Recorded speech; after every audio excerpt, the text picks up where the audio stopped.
Hello, everyone, and welcome in to MSA Sports Network's coverage of Washington Wild Things baseball. Tonight, your Washington Wild Things are in Schaumburg, Illinois at Boomers Stadium to take on the Schaumburg Boomers in the first of a three-game series. Hi, everyone. I'm Zach Ziegler taking you through the entire 2016 season for your Washington Wild Things.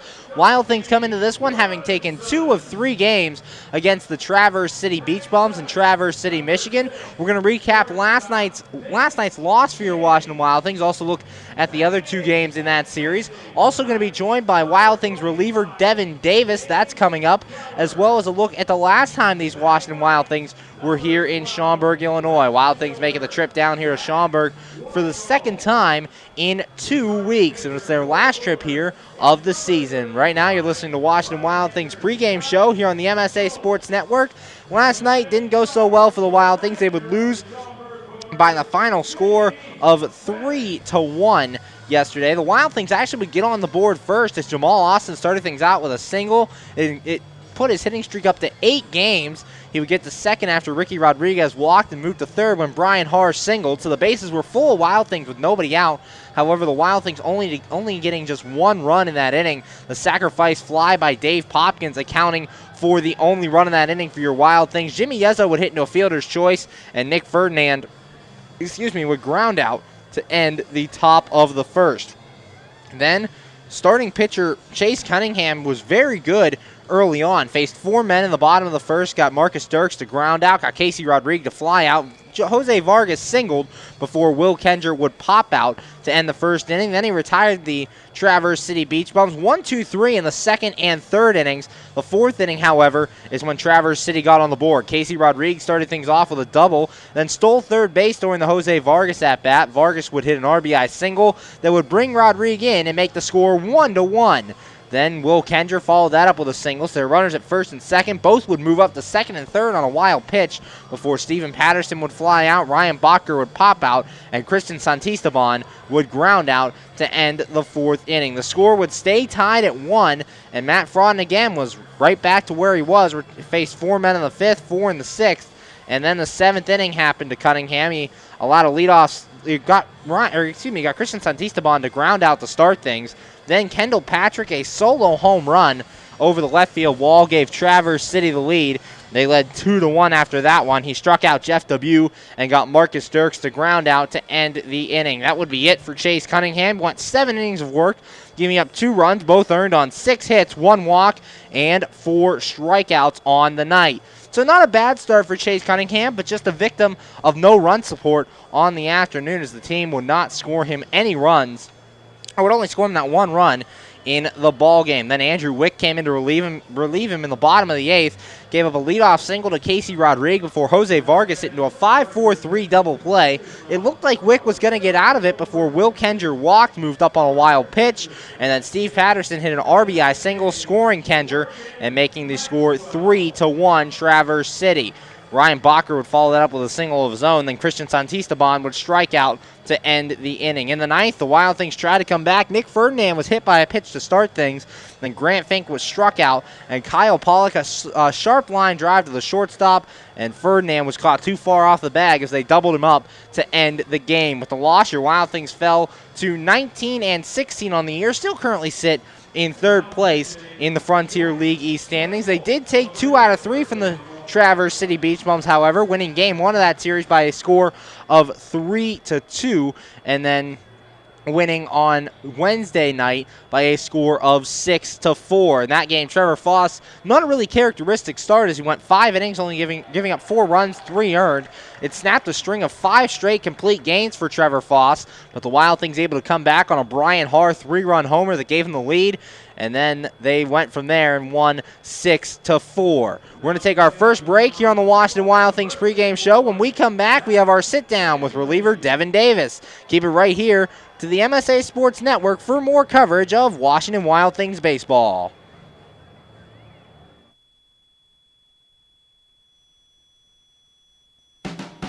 AAA members enjoy 24/7 roadside assistance, exclusive member-only discounts, expert travel assistance, free identity theft protection, and much more. With that AAA card in your wallet or purse, you have the peace of mind, safety, and security that only AAA membership can provide. Already a member? Don't forget to renew. Not a member? Join AAA today at any nearby office or online at AAA.com. AAA, we're always with you. We're back here on the MSA Sports Network. You're listening to the Washington Wild Things pregame show. Currently joined by Wild Things reliever Devin Davis. And Devin, last couple appearances for you have been scoreless ones. What's been working for you on the mound lately? I don't know. I think I'm just getting a little more comfortable. There was some stuff I needed to work out from the previous outings. And I don't know, I think I'm kind of getting back into a groove how I started the year and feeling a lot better about my secondary pitches as well, which obviously helps a lot. And you're one of two lefties in this Wild Things bullpen, yourself and Brian O'Keefe included. When you go out there, do you prefer facing lefties or prefer facing righties, or doesn't it matter to you? I mean, I don't really. It doesn't really matter because I mean, at the end of the day, you got to get outs. It doesn't really matter where what side of the plate they're standing on. I just just do whatever I can do to hopefully get good outs. And right now, surrounded by a bunch of these bullpen guys trying to make you laugh. What's it been like working with this group this season? They're a bunch of clowns, that's for sure. Didn't know any of these guys coming into the season, but definitely have some good friendships started now, and it's definitely always fun in the bullpen and with these guys. And lately, you guys have been getting some really good starts out of your starting pitchers lately. What's that do for you guys as a bullpen, knowing that your starters are going to go out there, give you at least 6 innings, and hopefully have a lead? Oh, I love it. I mean, it's a long season, 96 or 7 games. So, I mean, anytime we can get an extra day of rest, I mean, I'm never going to be one to complain, because there's also going to be times where we're going to have to go back to back or throw 3 out of 4 games or something like that. So, I mean, if we can go a few days in a row where we can rest our arms, I mean, I like to take advantage of that. And with the way our stars have been throwing, I think a lot of our relievers have been able to stay fresh, and we've had some pretty good appearances out of the pen lately too. So I think that the stars go a long way with that. Thanks, Devin. Good luck today. Thank you very much. We'll be right back here on the MSA Sports Network.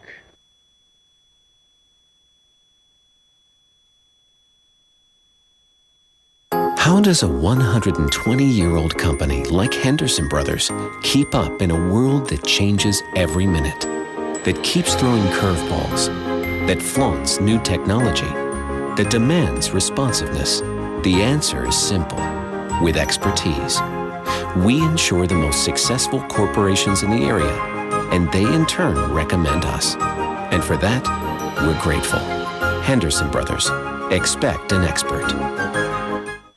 We're back here on the MSA Sports Network coverage of Washington Wild Things baseball, getting you ready for Game 1 of this 3-game series between your Washington Wild Things and the Schaumburg Boomers from Schaumburg, Illinois, and Boomers Stadium. I'm Zach Ziegler, and this is the second time in 2 weeks that the Wild Things have been here in Schaumburg. Last time they took 2 out of 3 against these Schaumburg Boomers. In Game 1, it was tonight's starter Matt Frodden on the mound. Frodden, not his best start, as he went 6 innings, giving up 4 runs, all earned on 6 hits, 1 walk, and 3 strikeouts, but he did end up getting the victory, as all 4 runs he allowed were in the first inning. He allowed Gardner to single, Jordan Dean flew out, Paul Kroenfeld walked, and Chris Robinson an RBI triple, and Sean Payne, who's no longer with the Boomers, had a 2-run home run that got the Boomers out in front 4-0 very early on. The Wild Things were held off the board through the first 4 innings by Boomers starter Gunnar Kynes before it went to inning number 5. Then Jimmy Yeso a solo home run,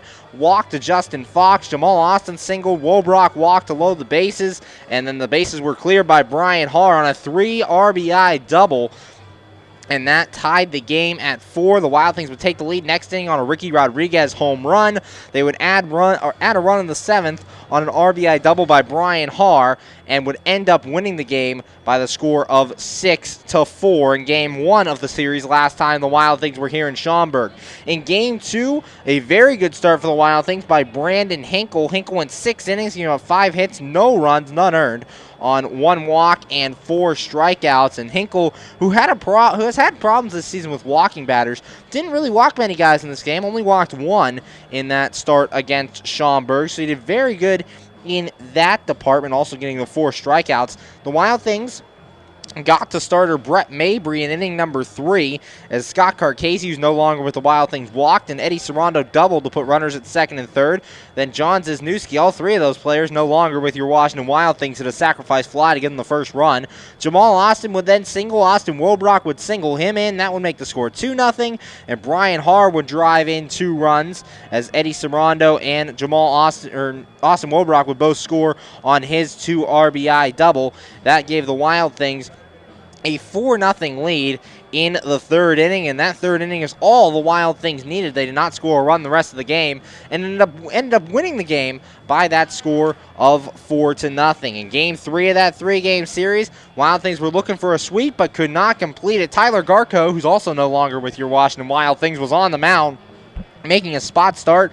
Only went 4 2/3 innings, gave up 5 runs, all earned on 7 hits, 1 walk, and 3 strikeouts in the contest. He just had a good first inning as he walked the leadoff man, then got a 6-4-6-3 double play and struck out the next batter. But things got to him in the 2nd inning. The Wild Things actually got on the board first in the top of that 2nd inning. Popkins would walk and Ricky Rodriguez would reach on an error. Then an RBI ground out by Jimmy Yezzo and an RBI single by Grant Fink made it 2-0 Wild Things in that 2nd inning. However, Schaumburg would get on the board in the bottom of the 2nd after a leadoff walk and a single by Mark Nelson. Dusty Robinson hit an RBI single, and Eno Patron a 3-run homer. That gave Schaumburg a 4-2 lead in the game. Then the Schaumburg Boomers would strike again in the 5th inning as Jordan Dean added a sac fly that made it 5-2, and that was the pulling point for Tyler Garco. Garco, as we said in that game, 4 2/3, 5 runs all earned on 7 hits, 1 walk, and 3 strikeouts. Brian O'Keefe came on to relieve him and got the last out of that inning. However, O'Keefe would be plagued for a run in the 6th inning as Dusty Robinson would fly out, Eno Patron would double, Mike Valadez would walk, Sean Payne hit into a fielder's choice, moving a runner up to third with 2 outs. Then after a walk and a wild pitch, Eno Patron came in to score. That made it 6-2. O'Keefe plagued again in the 7th on an RBI single by Dusty Robinson. That made it 8-2. And then Devin Davis came in, and it was Davis' first real bad outing of the year in that one against Schaumburg. Only won an inning, gave up 4 runs, all earned on 5 hits. A 4-run 8th inning for Schaumburg, and they really broke the game open. It was 8-2 going into that inning. After the inning, it was 12-2, and Schaumburg would win by that final score. So the Wild Things looking for another series win here in Schaumburg, as 2 weeks ago they were unable to complete the sweep, but did win 2 out of 3 games. They're looking for at least 2 out of 3 here this time around. We're going to take another break here on the MSA Sports Network's coverage of Washington Wild Things baseball. When we come back, national anthem, lineups, and first pitch. It's all right here on the MSA Sports Network. Hi, this is Hines Ward. If you're a high school sports fan, the place to go all year round is the MSA Sports Network. Log on every day to www.msasports.net for the schedules, the scores, the standings, the rankings, and of course, all of the broadcasts includes exclusive Whitfield playoffs and championship action. Anytime, anywhere, always there, the MSA Sports Network. We're back here on the MSA Sports Network's coverage of Washington Wild Things baseball, getting you ready for Game 1 of this 3-game series between your Washington Wild Things and the Schaumburg Boomers, getting ready for the national anthem here at Boomer Stadium. So right now, we're going to send you down to the field here from Boomer Stadium. You're listening to Washington Wild Things baseball here on the MSA Sports Network.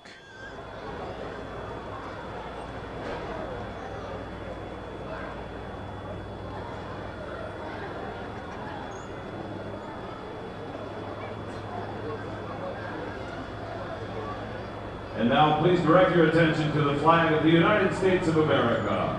As authorized by the U.S. Congress, all veterans of the armed forces are invited to render the military salute at this time. Performed this evening by Curtis Compton, this is our national anthem. Oh, say, can you see by the dawn's early light what so proudly we hail at the twilight's last gleaming, whose broad stripes and bright stars through the perilous fight o'er the ramparts we watched were so gallantly streaming, and the rocket's red glare, bombs bursting in air, gave proof through the night that our flag was still there. Oh, say does that star-spangled banner yet wave o'er the land of the free and the home of the brave.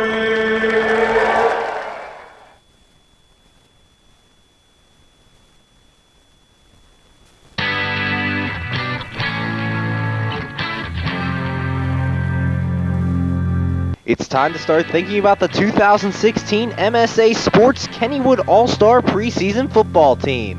Make sure that your team's most outstanding players from last season are part of this year's ballot. Nominate them. All players who were active on the WPIAL District 7 and District 8 team rosters during the 2015-2016 seasons are eligible. In addition to nominating members of the offensive and defensive teams, we are also requesting nominations for our second annual Perseverance and Courage Award. For more information, visit www.msasports.net. We're back here on the MSA Sports Network's coverage of Washington Wild Things baseball, almost ready for first pitch here from Boomers Stadium as the Schaumburg Boomers take the field here in Game 1 of this 3-game series. The Boomers line up defensively like this in the outfield left to right. It's Weigel, Robinson, and Nelson. Left side of the infield held down by Towns and King. Right side by Dean and Kroenfeld. And it's James Keller behind the plate. Catching tonight's starter, Scott Schultz. Schultz enters this one with a record of 2-2, a .495 ERA. Appearing in his 8th game, all 8 starts. In 40 innings pitched, he's given up 28 runs, 22 earned on 48 hits, 30 strikeouts to 12 walks on the season. The lineup he'll face for your Washington Wild Things looks like this. They lead off with their shortstop, Austin Woldrock. Batting second, designated hitter Ricky Rodriguez. In the 3-hole at third base, Brian Haar. Batting fourth in right field, Dave Popkins. Hitting fifth and playing in center field, Andrew Heck. Batting sixth at first base, Logan Uxa. Batting seventh and playing in left field, Nick Ferdinand. Hitting eighth and catching, Kyle Pollock. And batting ninth and playing at second base, Justin Fox. On the mound for your Washington Wild Things will be Matt Frodden. Austin Woldrock making his way to the plate, and we are just about ready for baseball here from Boomer Stadium on the MSA Sports Network. Woldrock enters this one hitting .219 with 1 home run and 7 RBIs. Woldrock in that leadoff spot today as Jamal Austin not playing in today's game. He left yesterday's game with a leg injury. Still not sure what that injury was. Schultz said, here's the pitch, and Woldrock takes a strike to begin this game. No balls and 1 strike. The first pitch thrown at 7:38 p.m. Eastern Time, and the temperature outside 72 degrees. First pitch time and temperature brought to you by State Line Grocery and Hot Spot. Austin Woldrock swings and misses at the next pitch. Count goes to no balls and 2 strikes. And Woldrock had a very good series against the Traverse City Beach Bums, finishing at 6 for 11 with 2 doubles. The pitch, and this one's fouled off back into the stands. Count remains no balls and 2 strikes. Coming into that Traverse City series, Woldrock had really been struggling at the plate, was hitting below 200, but has since raised that average to 219 and is in the leadoff spot today. The 0-2 pitch swung on and missed, and Austin Woldrock strikes out. That's out number 1 here in the top of the first. Crystal clear skies here from Boomer Stadium. The Wild Things have been blessed with some very good weather on this road trip. Crystal clear skies in Traverse City, and here in the first night of Schaumburg, Illinois, we've had crystal clear skies here. Ricky Rodriguez, the designated hitter, stepping in. Rodriguez, .293, 3 home runs, and 12 RBIs on the season. Schultz said, here's the pitch, and Rodriguez takes this one on the inside corner. No balls and a strike. Rodriguez at the third base position yesterday. That's where he normally plays defensively. Today getting a start as the designated hitter. Here's the 0-1. And that one's on the outside corner for a strike. No balls and 2 strikes. Scott Schultz coming into this one has 30 strikeouts to 12 walks. in 40 innings of work. Schultz set, here's the pitch, and Rodriguez fouls this one off into the seats. Count remains, no balls and 2 strikes. Schultz only 12 walks on the year in 40 innings of work, so he's going to pound the strike zone against these Washington Wild Things hitters. They're going to have to look for their pitch and drive it when they see it. Schultz set, here's the 0-2, and that one's in the dirt. Nice block by Keller behind the plate. 1 ball, 2 strikes. Currently on the Schaumburg Boomers roster, only one active catcher. That's James Keller, as they traded their backup catcher Yamaguchi a couple of days ago. Schultz set, here's the 1-2. And Rodriguez takes a called strike 3 on the outside corner. Back-to-back strikeouts to start the game here for Scott Schultz. And there are 2 away in the top of the first. That'll bring up the third baseman, Brian Haar. Haar comes into this one hitting .229, 9 home runs, and 27 RBIs. Haar, we've seen moved around the infield, played some short, played some second, played at third base a lot as well. Top of the first, 2 outs here, no score between your Washington Wild Things and the Schaumburg Boomers. Schultz set, here's the pitch. And Haar takes a strike on the outside corner, no balls and 1 strike. 0-1 the count here on Brian Haar. Trying to get on base with 2 outs. Haar hit 2 home runs in the game Saturday night. He'll pop this one up to center field. Going over is Robinson, and he will make the catch, and that is out number 3. 1-2-3 go your Wild Things here in the first, and after half an inning of play, the score, your Washington Wild Things nothing, and the Schaumburg Boomers coming to bat. You're listening to Washington Wild Things baseball right here on the MSA Sports Network. PA Leadership Charter School is a proud sponsor of the Washington Wild Things. PALCS is a tuition-free online public school for K-12 students. PALCS can help your child hit a home run in their education through flexibility, student-to-teacher interaction, and socialization opportunities. Go to PALCS.org for more information. Go Wild Things! PA Leadership Charter School, lead, don't follow.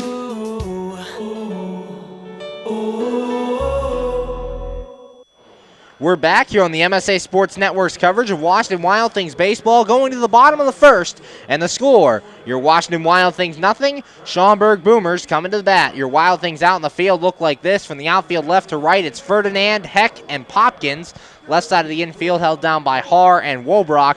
Right side by Fox and Uxa. And behind the plate, Kyle Pollock catching today's starter, Matt Frodden. Frodden enters this one with a record of 2-2, a .320 ERA, appearing in his 8th game, making his 7th start. Has thrown in 39 1/3 innings of work, giving up 14 runs, all earned on 34 hits, 13 walks, and 31 strikeouts in his first 6 starts of the season. The lineup he'll face for the Schaumburg Boomers looks like this. They'll lead off with their second baseman, Jordan Dean. Batting second and playing at third base, Kenny Towns. Hitting third, the right fielder, Mark Nelson. Batting fourth, designated hitter Nick Lynch. Batting fifth and playing at first base, Paul Kroenfeld. Hitting sixth in center field, Dusty Robinson. Batting seventh at shortstop, Nick King. Hitting eighth behind the plate, James Keller. And batting ninth in left field, Zach Weigel. On the mound, as you saw in the first inning, is Scott Schultz. Ready for baseball here in the bottom of the first is Nick King. There's Jordan Dean stepping in to lead things off. Dean enters this game with a .243 average, no home runs, and 17 RBIs out in the second base position. Matt Frodden making his second start of the year against the Schaumburg Boomers. Frodden looks in, has his sign. Here's the pitch. And Dean takes a strike at the knees. No balls and 1 strike. Frodden last time out, as we said, a rough first inning for him. He gave up 4 runs in that first inning, but settled down and ended up getting the win in the contest as he worked 6 innings. Frodden said, here's the 0-1, and that one's outside for a ball. Count goes even at 1-1. 1 ball, 1 strike. Wild Things a 2-1 record against the Schaumburg Boomers this year as they took 2 of 3 in the first meeting. Frodden looking in, has his sign, the 1-1. This ball grounded right into the glove of Frodden up the middle and a base hit. So Jordan Dean starts the game getting on base for the Schaumburg Boomers as the leadoff man reaches, and that'll bring up the third baseman, Kenny Towns. Frodden did all he could to try to make a play on that ball. However, it went right under his glove and into center field for a base hit. So Kenny Towns stepping in. And Towns on the year hitting .231, no home runs, and 1 RBI, playing in his 4th game for the Boomers. Dean takes his lead off first to pitch, and that one's a called strike on the outside corner, no balls and a strike. 0-1 the count. Nobody out here in the bottom of the first. No score between your Washington Wild Things and the Schaumburg Boomers. Jordan Dean started the game with a single. Frodden has his sign. Here's the 0-1. And this one lined to the left center field gap over the head of Austin Wolbrock, a base hit. Jordan around second, heading to third. Ferdinand's throw is cut off by Wolbrock. Now the throw to second. They have Dean caught in a rundown. They better watch the runner at third as they tag out Kenny Towns trying to go to second. And for some reason, Jordan Dean did not break for the plate. So it's a single, and Towns cut down at second base. Dean stayed at third during the course of that rundown. Kenny Towns doing the smart thing, getting in the rundown, trying to get Dean to score, but Dean never moved up and just remains at third. So there's a runner at third with one out, and that'll bring out the right fielder, Mark Nelson. We'll see if that comes back to bite the Schaumburg Boomers here in this first inning. Mark Nelson enters this game hitting .299, 1 home run, and 4 RBIs. Wild Things infield in here in the first. Frodden set, here's the pitch, and it's fouled back to the screen. No balls and a strike. 0-1 the count. Here on the number 3 hitter for the Schaumburg Boomers, Mark Nelson. Nelson was playing third base last time that the Wild Things were in town. Frodden checks, here's the pitch. And this one shot back to the mound off Frodden's glove. He gets it, looks the runner back to third, and the throw to first is in time. 1-3 on the putout. A big out number 2 for Matt Frodden, and that allows the Wild Things defense to move back here. Jordan Dean still staying at third base after Frodden able to deflect that one, and that'll bring up the designated hitter, Nick Lynch. Lynch playing in his first game with the Schaumburg Boomers. Played for the Arizona League Angels last year and hit .222 with no home runs and 8 RBIs. Frodden has his sign. Here's the pitch. Lynch checks his swing, but takes this one outside for a ball. Appeal to the field umpire, and he says he did not go around, so the count goes to 1-0. The umpires for tonight's game, behind home plate, Kevin Worth, and in the field, Keith Rogowski. So Rogowski saying that Lynch did not go around. 2 outs, bottom of the first, no score. Here's the pitch. And that one's in the dirt for a ball. Count goes to 2-0. Frodden falling behind Lynch here with 2 away in the first. He allowed the leadoff single to Jordan Dean. Dean got to third on a single by Kenny Towns, but Towns was thrown out trying to go to second, and then Mark Nelson grounded out to the mound. Frodden's 2-0, and that one's low as well, so the count goes to 3 balls and no strikes. 3-0 the count. Wild Things enter this game with a record of 19-16. They're a very good road team coming to this one 11-7 on the road to 8-9 at home. Frodden set, here's the 3-0, and that one's in there at the knees for a strike. 3 balls and 1 strike. 3-1 the count here on Lynch. Lynch signed today by the Schaumburg Boomers, making his Boomers debut. Frodden looks in, has his sign. He's set, and the 3-1, and that one's low, ball 4. So a 2-out walk gives the Boomers runners at first and third, and that'll bring up the first baseman, Paul Kroenfeld. So Nick Lynch reaches base in his first at-bat as a Schaumburg Boomer. Now Kroenfeld coming to the plate. Kroenfeld enters this one with a .273 average, 5 home runs, and 23 RBIs. Leads the Boomers in the home run category as well as the RBI category here. And the Boomers coming to this game, 1 game below the Washington Wild Things, or actually a half game below the Washington Wild Things. They sit at 19-17. Frodden set, checks Dean at third. Here's the pitch, and that one's low for a ball. 1 ball, no strikes. 1-0 the count. Matt Frodden getting the first 2 outs in this inning after Jordan Dean's single. Kenny Towns added a single and was thrown out. Then he got a ground out. 2-out walk to Nick Lynch, now facing Kroenfeld. Frodden's 1-0. And that one's in there for a strike on the outside corner. 1 ball and 1 strike. 1-1 the count. We've seen Kevin Worth give the outside part of the plate to both of these pitchers, as he did so for Scott Schultz in the first, and now is doing it for Frodden as well. So the zone expands as a hitter. You have to recognize that and reach out if need be. And now they get Frodden for a balk, and that'll allow the first run of the game to come in. And the Schaumburg Boomers take a 1-0 lead here in inning number 1. Matt Frodden called for a balk that allows Dean to go to third, or go home, and allows Lynch to move up to second. So the Boomers get a 1-0 lead on a balk by Matt Frodden, and they lead 1-0. So Dean not moving up on the single by Kenny Towns did not hurt the Schaumburg Boomers. Now they have a runner at second with 2 outs, leading 1-0. Frodden looks in, has his sign, checks Lynch at second, and here's the pitch. Swinging a ground ball to second base. Justin Fox backhands and bobbles it, and the recovery's not going to be in time. Paul Kroenfeld reaches on an E4, so a couple of mistakes here costing the Washington Wild Things. Nick Lynch moves up to third base, and there's runners at first and third with 2 away. That'll bring up the center fielder, Dusty Robinson. Robinson enters this one hitting .207, no home runs, and 19 RBIs. So a couple of errors hurting your Washington Wild Things. Matt Frodden called for a balk that allowed the first run of the game to come in with runners at first and third. Now Justin Fox can't handle the ground ball. Gets an error, and they're met at first and third with 2 away. Matt Frodden facing Dusty Robinson. Boomers lead 1-0 here in the bottom of the first. Frodden set, here's the pitch, and Robinson takes in the outside corner for a strike. No balls and a strike. 0-1 the count. Wild Things were retired 1-2-3 in inning number 1. Frodden facing his 6th man here. He has his sign. Look back to first. And Kroenfeld gets back in there. Runners at first and third right now. Nick Lynch stands at third base, and Paul Kroenfeld over there at first. Kroenfeld 3 stolen bases on the year. Here's Frodden's pitch, and this one's fouled back to the screen. Count goes to 0-2. No balls, 2 strikes. Last time out for Matt Frodden was a good start for him as he went 6 1/3, giving up 3 runs, all earned on 8 hits, 1 walk, and 6 strikeouts. Did end up getting the loss in that game, as he comes here trying to reverse his fortunes today. Runners at first and third, 2 outs for Schaumburg. They lead 1-0 here in the bottom of the first. Matt Frodden looking in, has his sign, checks first, and the 0-2. And Robinson fouls this one off into the stands off and right, and the count stays at no balls and 2 strikes. 0-2 the count, 2 men out.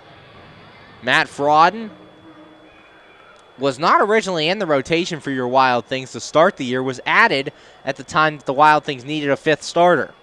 Frodden has his sign, checks first, the 0-2. And this one's in the dirt. Nice block by Pollock. He throws to second, and the throw goes into center field. Nick Lynch will score on the throwing error by Kyle Pollock. And that will give the Boomers a 2-0 lead. So mistakes plaguing the Washington Wild Things here in the first. The first run came in via a balk. The next run comes in via a throwing error by Kyle Pollock, and the Boomers lead 2-0. Now Paul Kroenfeld stands on second base. Frodden has his sign, the pitch. Robinson lines this one to right center field. That'll get down. Kroenfeld around third. He's going to score. Going into second is Dusty Robinson. The throw, and he's in there with a leadoff double. And the Schaumburg Boomers take a 3-0 lead here in inning number 1. So an inning that looked like it was going to be painless for Matt Frodden turns into a major headache as he balked the first run in.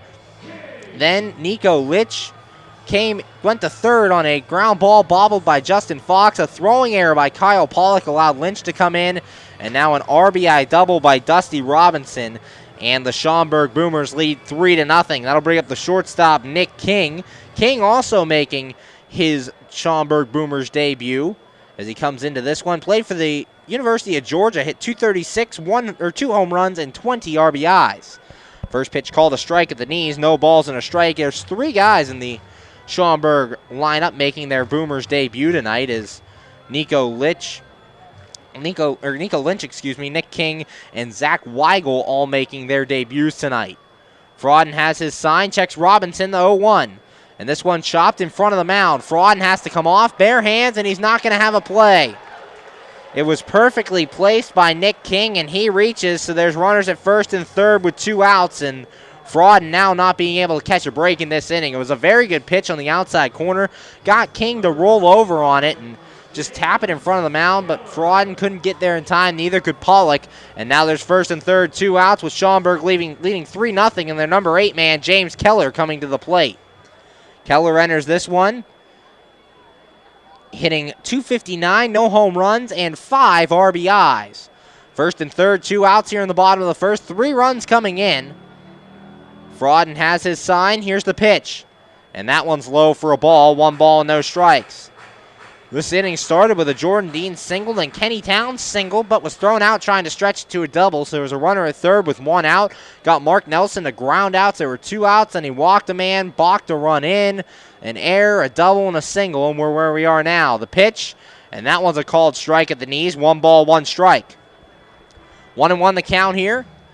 Wild Things down 3-0 to the Schaumburg Boomers as all 3 runs coming here with 2 outs in the bottom of the first. Frauden looks in, has his sign, he's set, checks first, here's the 1-1.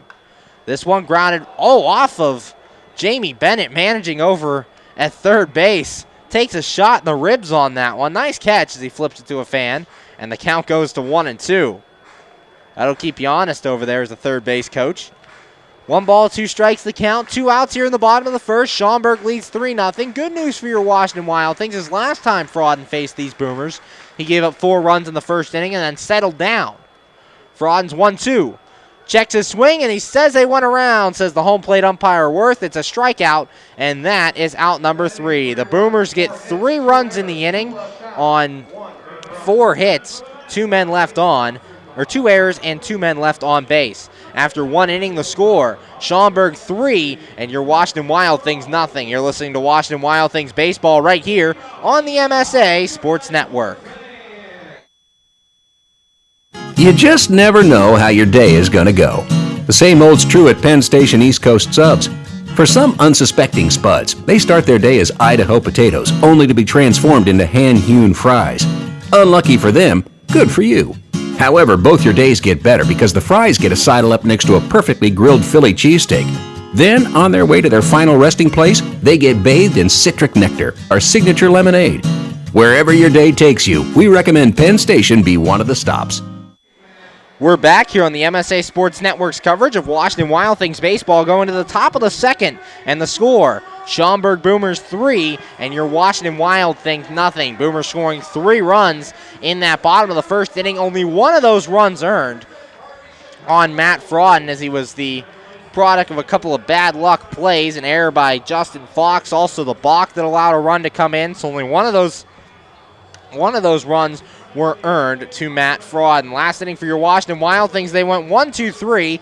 Austin Wobrock struck out, Ricky Rodriguez struck out, and Brian Haar flew out to end the first inning. Do it for the Wild Things here in the second. Dave Popkins, Andrew Heck, and Logan Uxa, 4, 5, and 6 for your Washington Wild Things. Hey fans, you know you can receive $100 when you open a new checking account with Clearview Federal Credit Union. Visit them at clearviewfcu.org today for more details. As we said, 4, 5, and 6 due up for the Washington Wild Things, trying to get something going here in the second inning after going down 1-2-3 in the first. Popkins making his way to the plate. Popkins enters this one hitting .300 with 4 home runs and 13 RBIs in that right field position.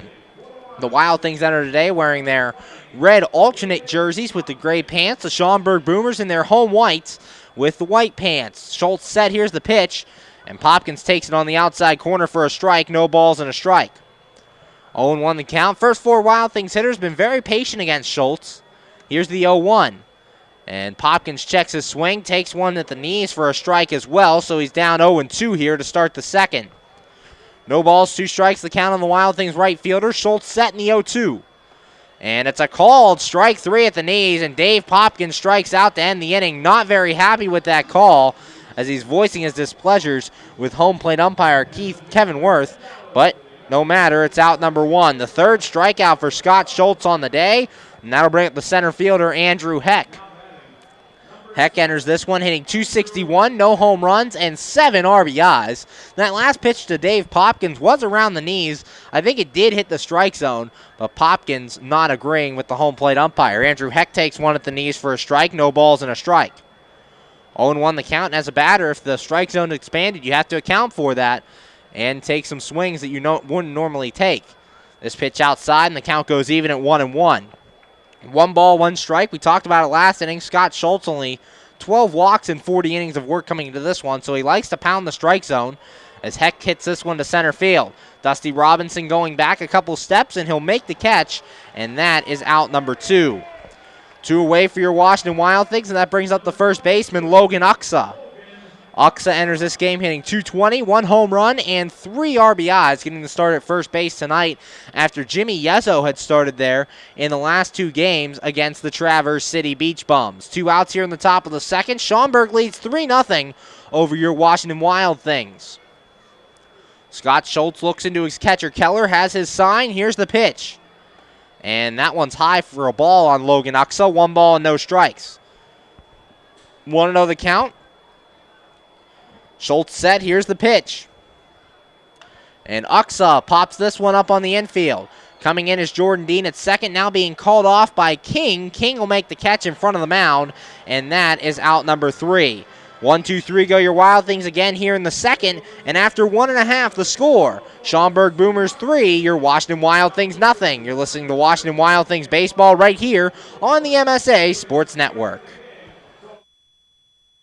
When looking to replace your athletic field, choose ProGrass, First in Turf. ProGrass has installed over 500 fields in the U.S. Getting the best artificial turf for your field depends upon both the product and the partner you choose. That's why architects, athletic directors, and players choose the ProGrass Performance System. ProGrass maintains an active presence in the field turf industry as members of the Sports Turf Management Association and the American Sports Builder Association, and is proud to be recognized as a FIFA preferred manufacturer. Call ProGrass today at 866-270-6003 or visit them on the web at www.progressturf.com. ProGrass, First in Turf.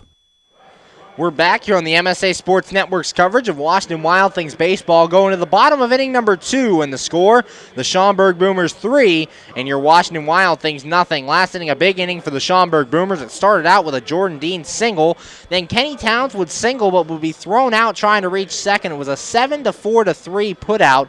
Jordan Dean would stay stranded at third, even though Kenny Towns got in a rundown. Then Mark Nelson would ground out to the pitcher. So there was a runner at third and 2 outs. Nick Lynch walked, and Paul Kroenfeld reached on a ground ball not being able to be handled by Justin Fox. After a balk scored Jordan Dean. It was 1-0. That ground ball put runners at first and third. Then an RBI double by Dusty Robinson brought in Nick Lynch to make the score 2-0.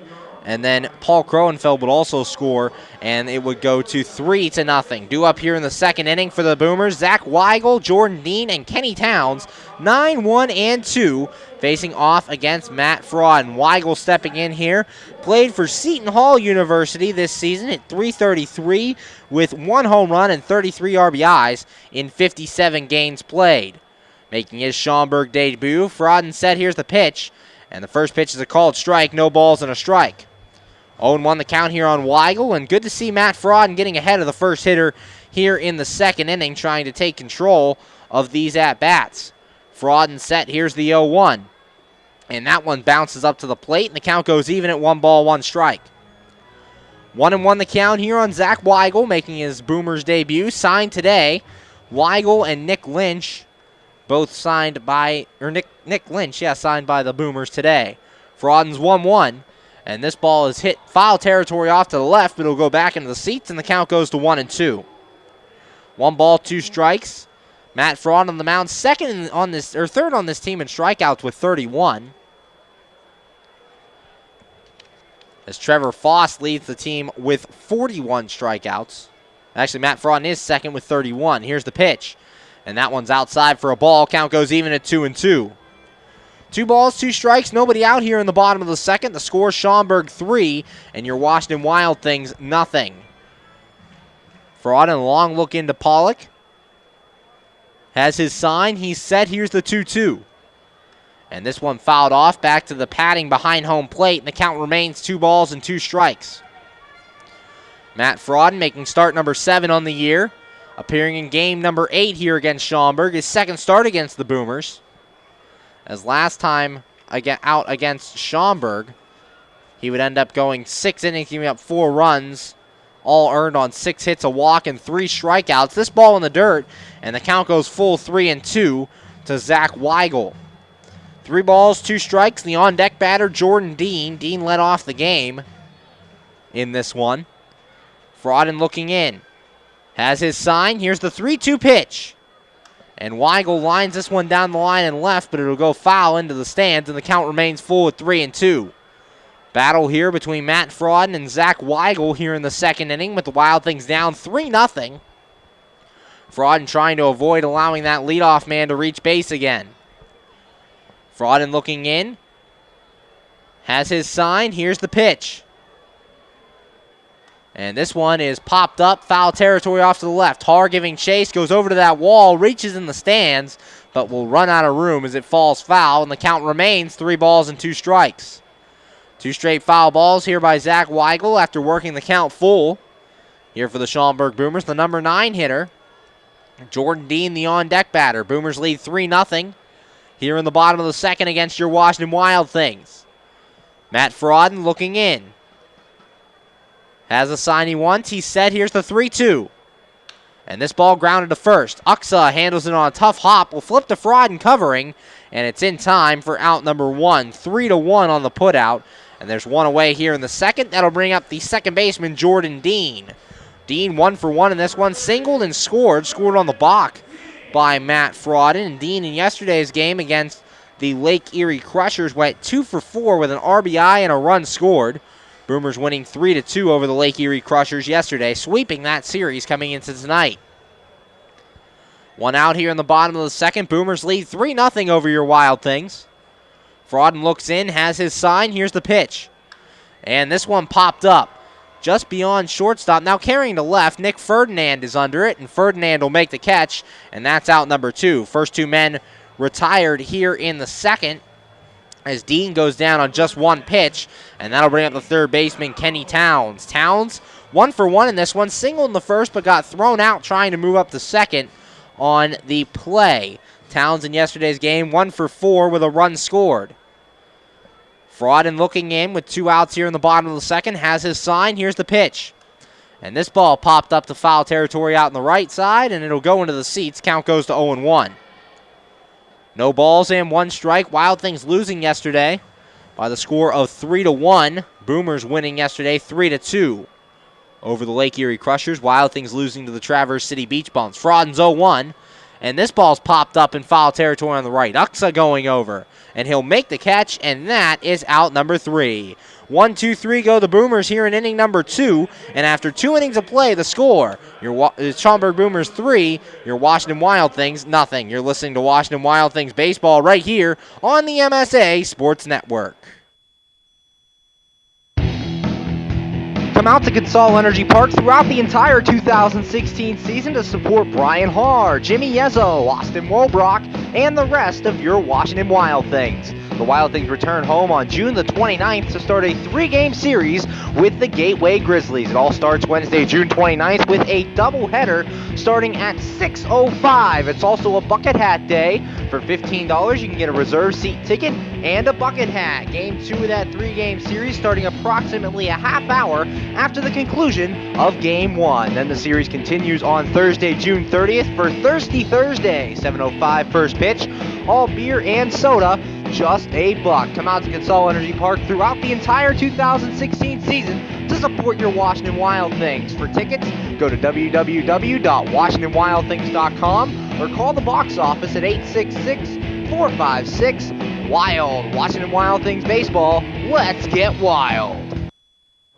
We're back here on the MSA Sports Network's coverage of Washington Wild Things baseball, going to the top of inning number 3, and the score, Schaumburg Boomers 3 and your Washington Wild Things nothing. Last inning, the Wild Things went 1-2-3 again as Dave Popkins struck out, Andrew Heck flew out, and Logan Uxa popped out to end the second inning. Due up here in the third, Nick Ferdinand, Kyle Pollock, and Justin Fox.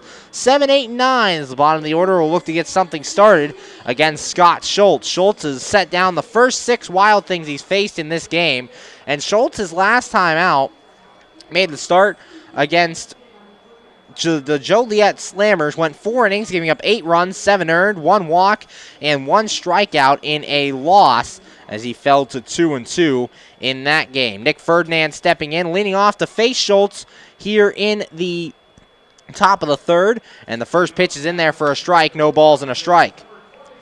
0-1 the count on the Wild Things left fielder, Nick Ferdinand. Getting the second straight start in left field today, the 0-1, and that one's inside. Count goes even at 1 ball, 1 strike. Ferdinand currently third in this team in average with a .265 average, no homers, 7 RBIs. Schultz set in the 1-1. Ferdinand a swing and a miss, and the count goes to 1 ball and 2 strikes. 3 strikeout victims already for Scott Schultz on the day as the Wild Things are down 3-0 in the top of the third. Schultz looking in, has his sign. Here's the 1-2. And that ball's outside. Count goes even at 2 balls and 2 strikes. 2-2, nobody out. Nick Ferdinand looking to get on to be the first base runner for these Washington Wild Things. Still looking for that first hit. Schultz is 2-2. And this ball fouled away off to the right into the stand, so the count will remain 2 balls and 2 strikes. Here at Boomer Stadium, have the highway going over the left field wall, have an airport over the right field wall. Lots of planes flying in earlier here in Schaumburg, Illinois, and it's Disney night here at Boomer Stadium. So the kids meeting all the Disney princesses and lots of Disney songs being played. Ferdinand checks his swing and takes it outside for a ball. 3 balls and 2 strikes. Count full. Kyle Pollock, the on-deck hitter for the Washington Wild Things, as Ferdinand tries to reach base and become the first base runner for your Wild Things. The 3-2. This one lined into left field, and that's a base hit. The first hit for your Wild Things on the day, and they have the leadoff man on here in the third, and that'll bring up the catcher, Kyle Pollock. Pollock hitting 167, no home runs, and 1 RBI. Pollock in his 3rd game since being activated off of the disabled list. Pollock was activated before the Tuesday night game against Traverse City. So Wild Things get their first base run of the day as Nick Ferdinand reaches base. Schultz checks Ferdinand. Here's the pitch. Pollock takes a strike, no balls and a strike. Ferdinand has stolen 1 base for the Washington Wild Things in 10 games played. Kyle Pollock at the plate has an 0-1 count. Pollock did start opening day for your Washington Wild Things and went 1 for 4, but then went on the disabled list with an AC joint injury, playing in his 3rd game back. Schultz has his sign. He's set, and the 0-1. Pollock takes outside for a ball. Count goes even at 1 ball, 1 strike. 1-1 the count on the Wild Things catcher. Alex McKeon has been moved to a backup duty. Will still get a lot of playing time as manager Greg Langben wants to ease Pollock back into the everyday catcher's role. Here's the 1-1. Pollock, a ground ball to short. King has it to second for 1 on to first, and it's a 6-4-3 double play, erasing the leadoff man for the Wild Things, and now there are 2 outs here in the top of the 3rd, and that'll bring up the second baseman, Justin Fox. Fox getting his first start since the Sunday game against the Lake Erie Crushers. As Fox enters this one, 107, no home runs, 1 RBI. Bench player for these Washington Wild Things. Schultz set, here's the pitch. And Fox swings and misses, no balls and a strike. 0-1 the count on the Wild Things second baseman. Getting the start tonight as Brian Haar moves over to third and Grant Fink sits this one out. Here's the 0-1. And Fox fouls this one off to the right. Count goes to no balls and 2 strikes. 0-2, 2 outs here in the top of the 3rd. Justin Fox at the plate. The Wild Things did get their first hit of the game in this inning, but Nick Ferdinand was erased on the 6-4-3 double play by Kyle Pollock. 0-2, 2 men out here in the top of the 3rd. Schultz looking in. Has his sign. He's set. Here's the 0-2. And this one's in the dirt. Nice block by James Keller behind the plate, and the count goes to 1 ball and 2 strikes. 1-2, 2 men out, top of the 3rd from Boomer Stadium in Schaumburg, Illinois.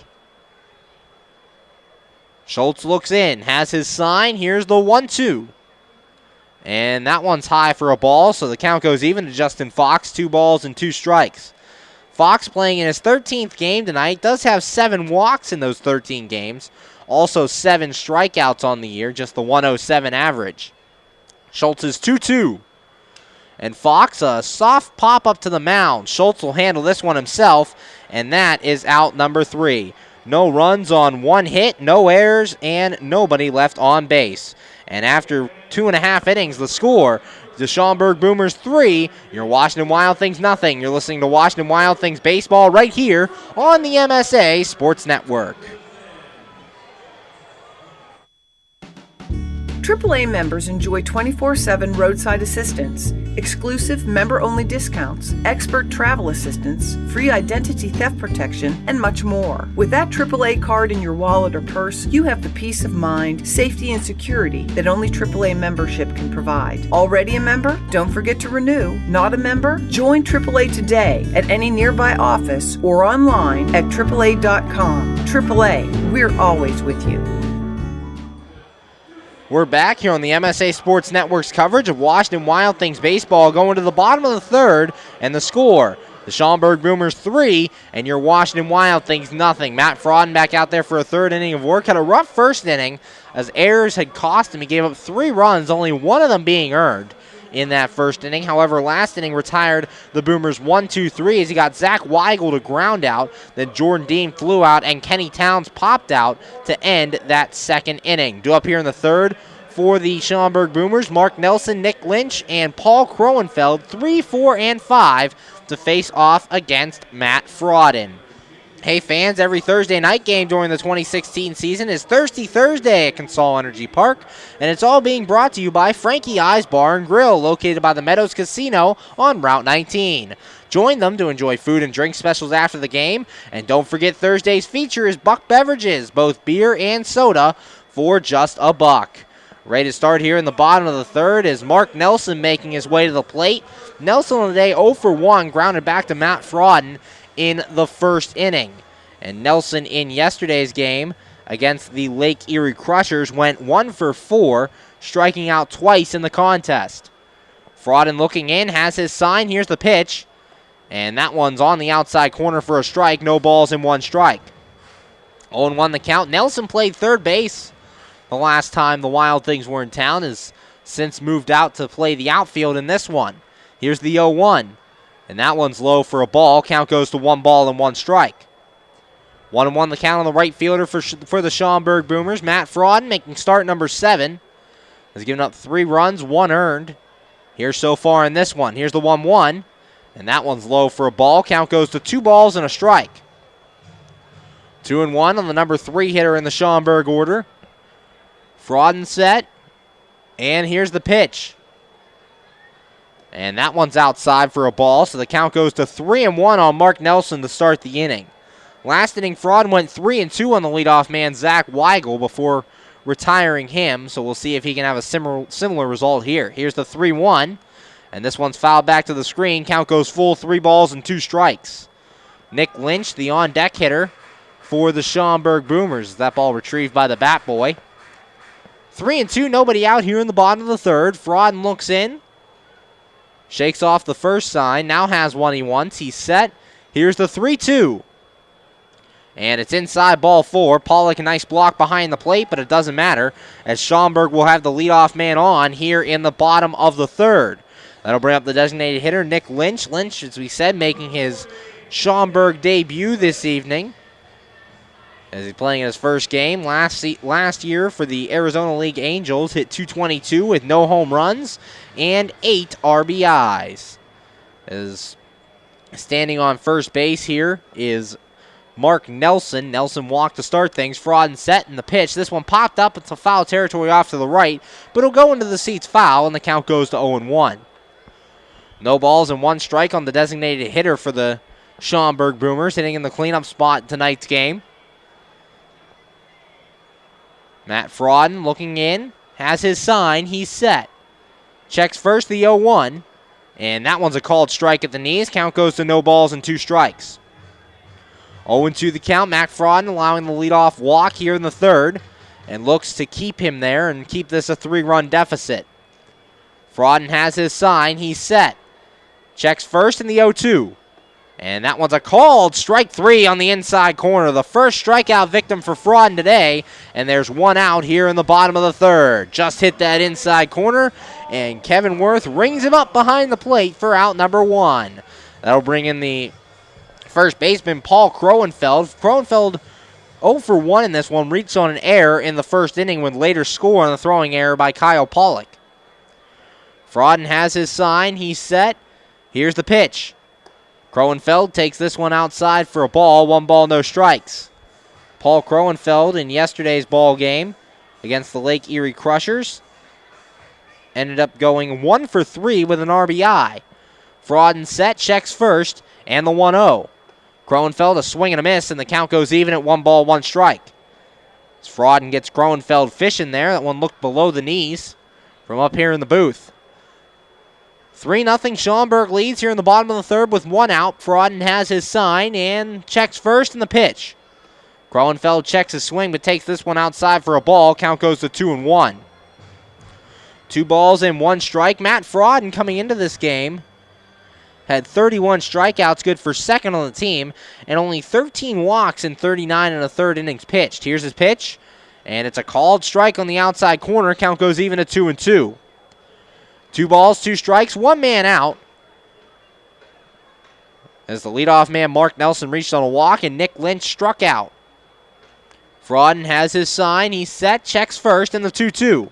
Swing and a miss, and he gets Paul Kroenfeld for out number 2. The second strikeout of the day for Matt Frodden. Back-to-back strikeouts here in the bottom of the third. And that'll bring up the center fielder, Dusty Robinson. Robinson 1 for 1, hit an RBI double in the first inning, would make it to third, but would not come in as the side was retired on a strikeout by James Keller. So Frodden 3 strikeouts on the night. Robinson coming to the plate. Runner at first, 2 outs. Schaumburg leads 3-0. Frodden has his sign. He's set. Here's the pitch. And Robinson takes low for a ball. 1 ball, no strikes. 1-0 the count on the center fielder for the Schaumburg Boomers. Was a corner outfielder last time the Wild Things were in town. Frodden's 1-0. And popped up by Robinson, and this one will go out of play off to the left, and the count will go to 1 ball and 1 strike. The Schaumburg Boomers, along with signing Nick Lynch and Zach Weigel today for the outfield, also cut ties with Sean Payne and Justin Bird, as they cut both of those outfielders, replaced them with Lynch and Weigel. Frodden has his sign, checks first. Here's the 1-1. And Robinson takes this one high for a ball. Count goes to 2 balls and a strike.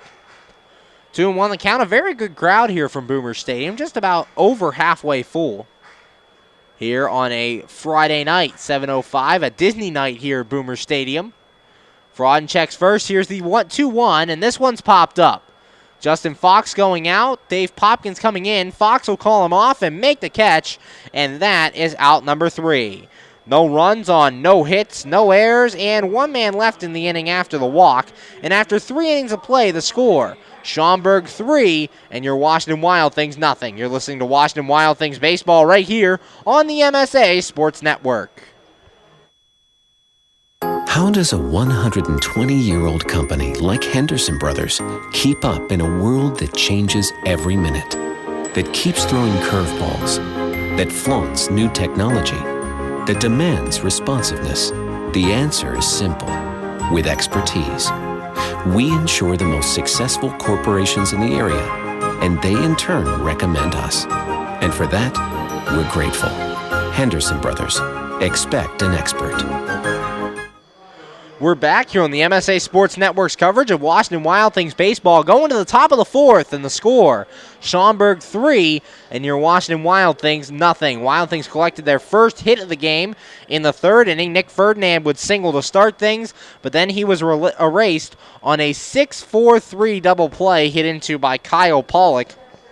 And Justin Fox would pop out to the mound to end the inning. Do it for the Wild Things here in the 4th. 1-2-3, Austin Wolbrock, Ricky Rodriguez, and Brian Haar, as we'll see if the Wild Things can get on the board the second time through this lineup against starting pitcher Scott Schultz. And Schultz allowing just that 1 hit through 3 innings of work. He's been very good on the day.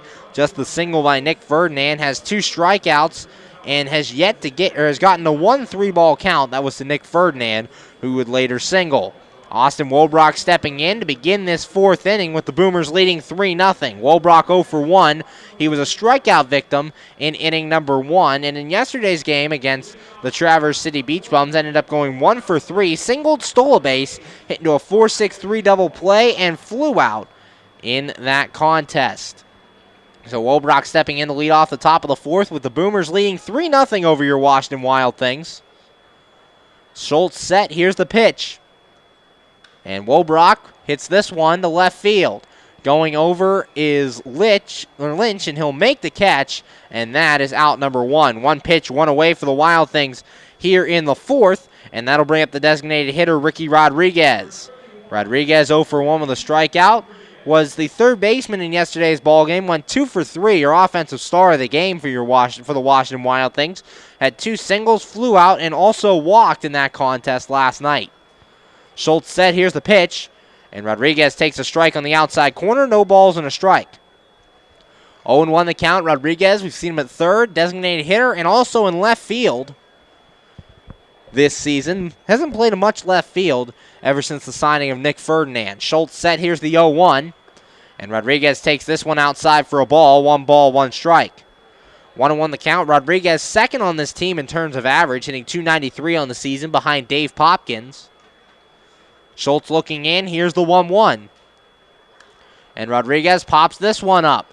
Right field. In comes the right fielder Nelson, and he makes the catch, and that's out number 2. So 2 flyouts for the Wild Things to start things here in the 4th, and that'll bring up the third baseman Brian Haar. Haar's 0 for 1. He flew out in inning number 1, flew out to center field. Haar in last night's game was 1 for 4, singled in the first, hit into a 6-4-3 double play, struck out, and also flew out. 2 outs here in the top of the 4th. Schaumburg leads 3-0 over your Wild Things. Schultz said, here's the pitch, and that one's in at the knees for a strike. No balls and 1 strike. Haar hit 2 home runs in the game Wednesday night against the Traverse City Beach Bums. Here's the 0-1, and that one's high for a ball. Count goes even at 1-1. 1 ball, 1 strike, 2 outs here in the top of inning number 4. Schultz set, here's the 1-1. And Haar takes this one right there for a strike. 1 ball and 2 strikes. 1-2 the count. Haar leading this team in both home runs and RBIs with 9 and 27.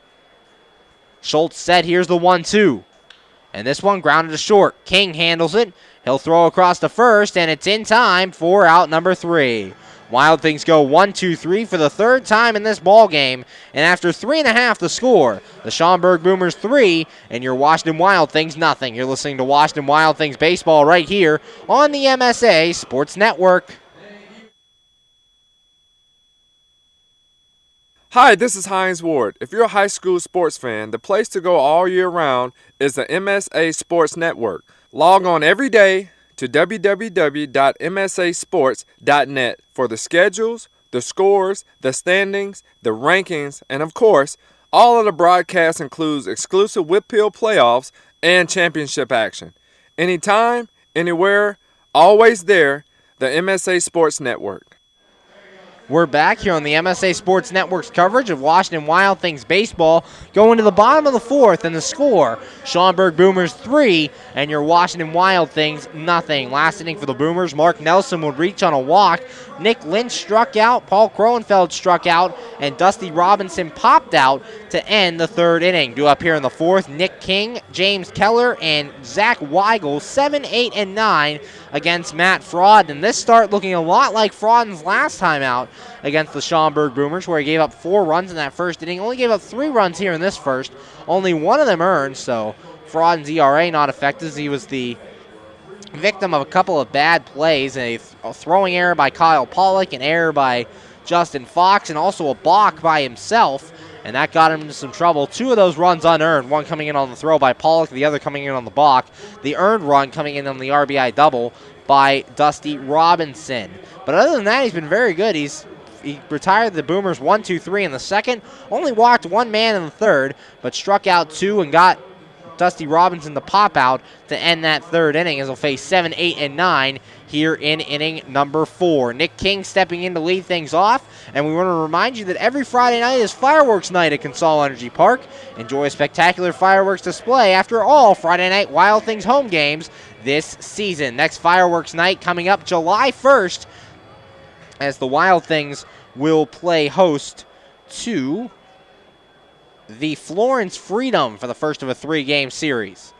Frauden set, here's the pitch, and King takes the first pitch for a strike on the inside corner, no balls and 1 strike. And we've been talking about it for most of the day. Home plate umpire Kevin Worth giving the outside and inside parts of the plate. As a batter, you got to just adjust to it and make some swings you wouldn't normally make. Here's the 0-1 from Frauden. Swing and a miss, and the count goes to 0-2. No balls, 2 strikes. Frauden, 3 strikeout victims on the day. Got James Keller in the first and got Nick Lynch and Paul Kroenfeld in the 3rd inning. Frauden looking in. Here's the 0-2 pitch. And just high for a ball. The count goes to 1 ball and 2 strikes. Nick King wisely laying off that pitch and getting it called a ball. Frauden looking into Pollock, has his sign. And the 1-2 pitch.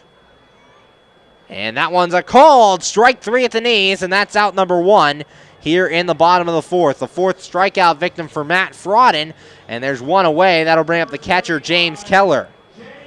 Keller, in yesterday's game, was 3 for 3 against Lake Erie. Did score a run.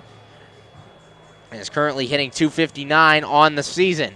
One out, bottom of the fourth. Schaumburg leads 3-0 over your Washington Wild Things. It's Frodden looking in to Kyle Pollock behind the plate. He has his sign. Here's the pitch. Swing and a miss by Keller. No balls and a strike. 0-1 the count. Wild Things. Offense not getting going yet. Only have one hit. The Schaumburg Boomers 3 runs on 4 hits against Matt Frodden. Frodden looking in. Has his sign. Here's the 0-1. And that one's low in the dirt. Count goes even at 1 ball, 1 strike. Both Kyle Pollock and backup catcher Alex McKeon very defensive-minded, very good at blocking pitches. Pollock blocking that one there. Didn't really have to with nobody on base, but still makes the effort. Here's the 1-1. And that one is outside for a ball. Count goes to 2 balls and a strike. After striking out Nick King to start things, Matt Frodden falling behind the second batter here in the 4th inning. Frodden looks in, has his sign. Here's the 2-1.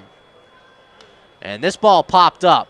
Foul territory off to the right. Uxa giving chase, going over by the wall, and he'll run out of room as this one falls into the seats. And the count goes even at 2 balls and 2 strikes. 2-2 the count on James Keller. 1 out here in the bottom of the 4th. With Schaumburg leading 3-0 over your Washington Wild Things. Wild Things looking to have a comeback here. They had a comeback victory on Wednesday night, a 6-4 win over the Traverse City Beach Bums. Frodden looking in, has his sign. Here's the 2-2. And that one's outside for a ball, so the count goes full, 3 balls and 2 strikes. Zach Weigel, the on-deck batter for the Schaumburg Boomers. Weigel 0 for 1 so far. Frodden looking in. Long look in. Now has a sign he wants. He's set the 3-2 to Keller. And he checks his swing. Did he go around? No, says the field umpire.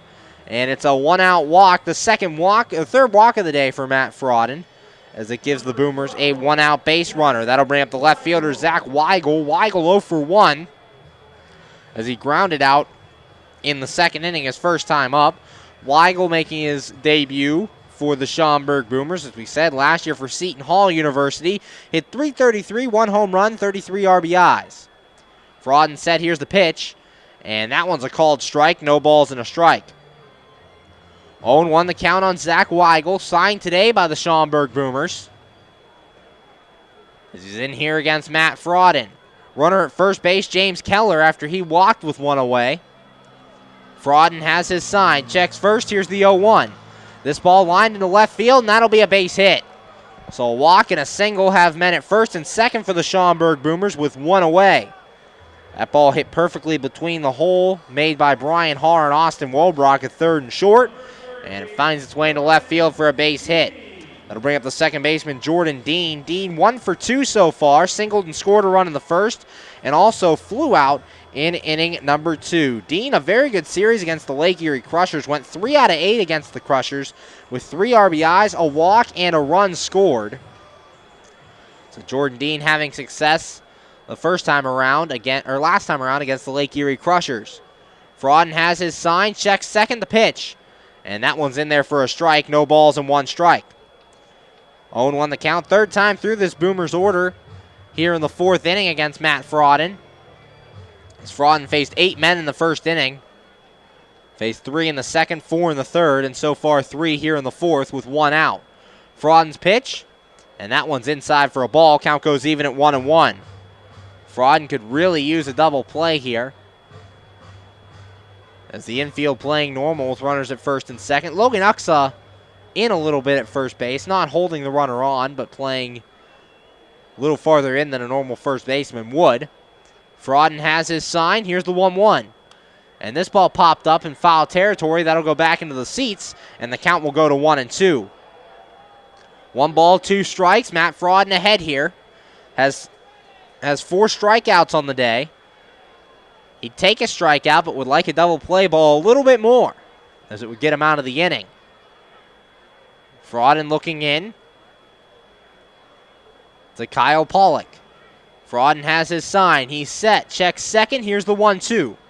Swing and a miss, and he gets Jordan Dean swinging. The 5th strikeout for Matt Frodden, and there are 2 away here in the 4th. That'll bring up the 3rd baseman, Kenny Towns. Towns 1 for 2. Singled in the 1st and popped out in inning number 2. 2 outs here in the bottom of the 4th. Schaumburg leads 3-0 over your Washington Wild Things, scoring all 3 runs in the first inning. Currently have runners at first and second with 2 men out.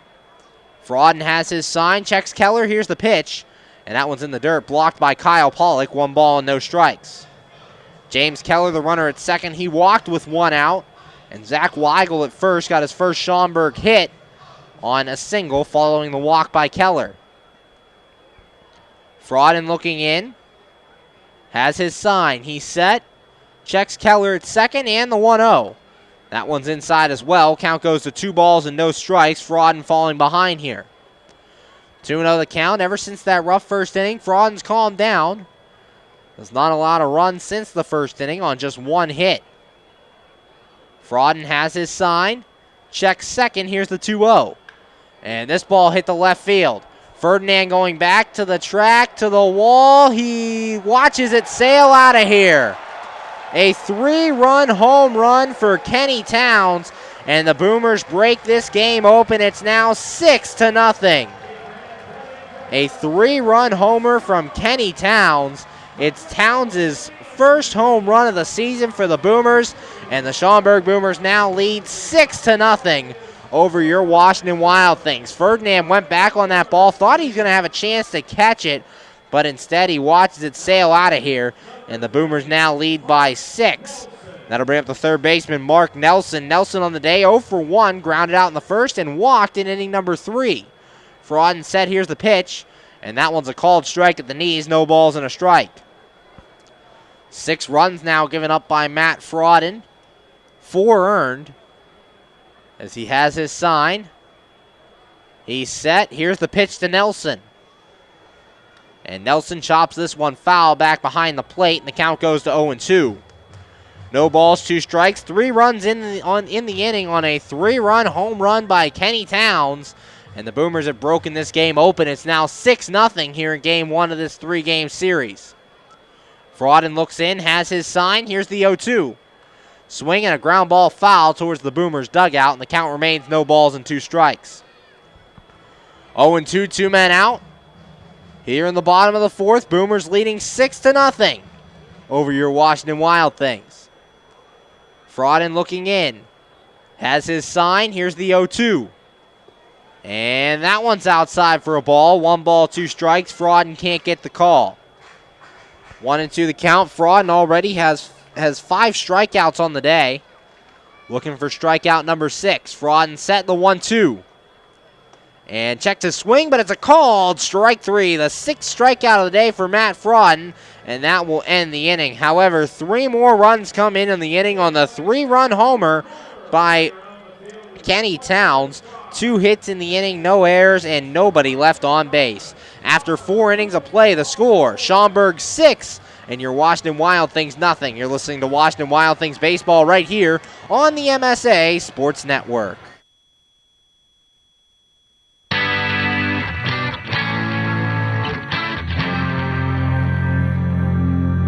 It's time to start thinking about the 2016 MSA Sports Kennywood All-Star preseason football team. Make sure that your team's most outstanding players from last season are part of this year's ballot. Nominate them. All players who were active on the WPIAL District 7 and District 8 team rosters during the 2015-2016 seasons are eligible. In addition to nominating members of the offensive and defensive teams, we are also requesting nominations for our 2nd annual Perseverance and Courage Award. For more information, visit www.msasports.net. We're back here on the MSA Sports Network's coverage of Washington Wild Things baseball, going to the top of the 5th, and the score, Schaumburg 6, and your Washington Wild Things nothing. Last inning for the Wild Things, they went 1-2-3 for the 3rd time in this ball game, as Austin Wolbrock flew out to start things, then Ricky Rodriguez flew out, and Brian Haar grounded out to end the inning against Scott Schultz. Due up for the Wild Things here in the 5th, Dave Popkins, Andrew Heck, and Logan Uxa, 4, 5, and 6, facing off against Schultz. Schultz has faced the minimum here through 4 innings of work, allowing just the 1 hit to Nick Ferdinand. But Ferdinand erased on the 6-4-3 double play by Kyle Pollock. Popkins at the plate, currently 0 for 1 on the day, and in last night's ball game, ended up going 0 for 3. Did hit a sac fly and drove in the only run for the Wild Things in the game against Traverse City. They're waiting to get the car off the field as the Schaumburg Boomer drove a car around the field. That is now removed, and we're ready for baseball here in the top of the 5th. Schultz set, here's the pitch. And this ball popped up on the left side in foul territory and will go out of play. Count goes to no balls and a strike. Well, Wild Things are down by 6. They can't take it all back in one inning. Going to have to take it away in chunks here if they want to come back and win. Here's the 0-1. And Popkins takes inside for a ball. 1 ball, 1 strike. The Wild Things have the ability to do that. We've seen them have big innings before this year, including in the last time they were here in Schaumburg. Here's the 1-1. Popkins swings and misses at this one, and the count goes to 1-2. They were down 4-0. It was actually the last time Matt Frauden started for the Wild Things. They were down 4-0, came back at a 4-run inning, and were able to fight back in the game and win eventually. Popkins hits this one foul, and the count remains 1 ball and 2 strikes. 1-2 the count here on the Wild Things right fielder. Dave Popkins led the team in homers and RBIs a year ago. Currently leads the team in average, hitting .300 coming into this one. Schultz set. Here's the 1-2. And that one's a called strike 3 on Popkins again on the inside corner. Sitting at the plate in disbelief. He strikes out for the second time and again voicing his displeasures with the home plate umpire. As he walks back to the dugout now. And that'll bring up the center fielder, Andrew Heck. Heck 0 for 1 in this one. Flew out to center his last time up. And he did play in last night's game. Came in to replace Jamal Austin after Austin left with an injury. And ended up going 0 for 1. Schultz set. Here's the pitch. And that one's on the inside corner for a strike against Andrew Heck. No balls and a strike. For Schultz, strikeout number 2 of the day. He's got Dave Popkins both times. Andrew Heck, as we said, starting for Jamal Austin. Austin had a leg injury last game and is not getting the start tonight. Here's the 0-1. Heck checks his swing. That's a called strike on the outside corner. No balls and 2 strikes. 0-2 the count. Wild Things not getting anything going offensively early on. Schultz set. Here's the 0-2 pitch. And low for a ball. Count goes to 1-2. That last pitch in there at 79, a breaking ball to Andrew Heck that dipped out of the zone. Heck wisely laid off. 1 ball, 2 strikes, 1 out. Here's the pitch. And that ball grounded to the left side. Base hit into left field. A 1-out single for the Wild Things gives them a base runner here in the top of the 5th. And that'll bring in the first baseman, Logan Uxa. Uxa 0 for 1 so far. Did not play yesterday as Jimmy Yezzo got the start at first base. Yezzo would end up going 1 for 4 in the game against Traverse City. Runner at first, 1 man out for your Wild Things as Andrew Heck collects the second hit of the game for your Wild Things. No runs, 2 hits, 2 errors for the Wild Things. 6 runs, 6 hits for the Schaumburg Boomers. Schultz set, and the pitch to Uxa. And he takes it outside for a ball. 1 ball, no strikes. 1-0 the count. 6-0 Schaumburg leads here in the top of the 5th. Wild Things trying to chip away at that lead. Schultz has his sign.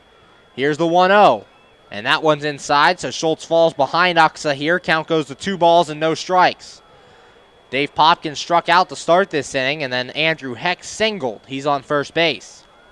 Heck, 3 stolen bases on the year. Schultz set, and the 2-0 to Uxa. And that one's inside for a ball. Count goes to 3 balls and no strikes, so after allowing that single, Schultz goes ahead and throws 3 straight balls here to the next batter. Schultz looking in, has his sign, he's set. Here's the 3-0. And Uxa takes low ball 4, so a single and a walk have runners at first and second for your Wild Things with 1 out. And that'll bring up the left fielder, Nick Ferdinand. Ferdinand got the first hit of the game for your Wild Things in inning number 3 as he singled into left field. And that'll bring a meeting with the pitching coach out to the mound.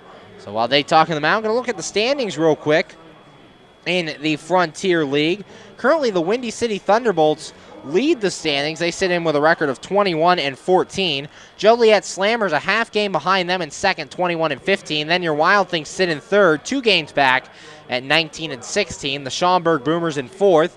They're a half game behind your Wild Things, sitting at 19 and 17. Lake Erie in 5th. They're 4.5 games back at 16 and 18.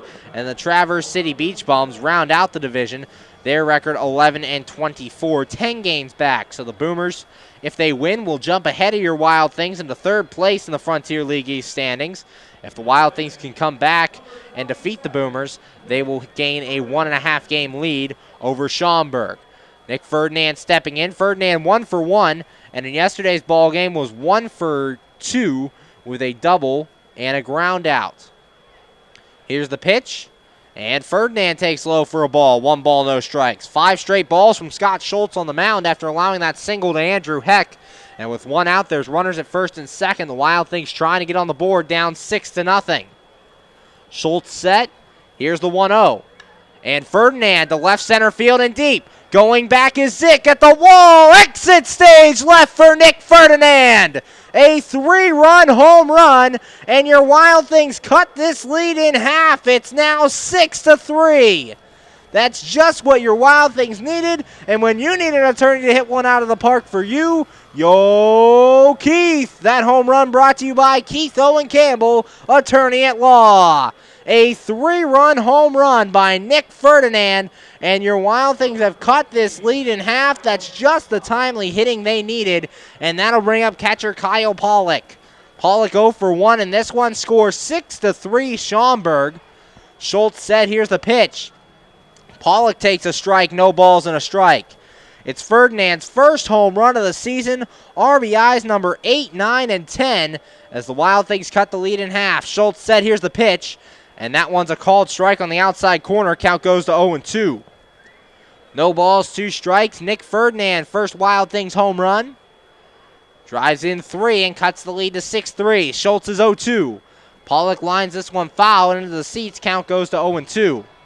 And like we said in the beginning of this inning, if you're the Wild Things, you were down by 6 coming in, got to chip away slowly. And right there, they got 3 runs back of this 6-run deficit. Schultz 0-2. And Pollock checks swing, and this one goes back to the screen. Count remains no balls and 2 strikes. Pollock in his 3rd game off of the disabled list. Since coming off the disabled list, he has gone, 1 for 8.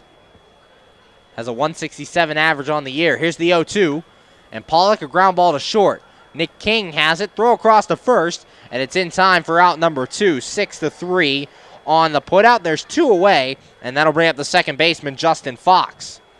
Fox 0 for 1 in this one. Popped up to the mound in his last time up.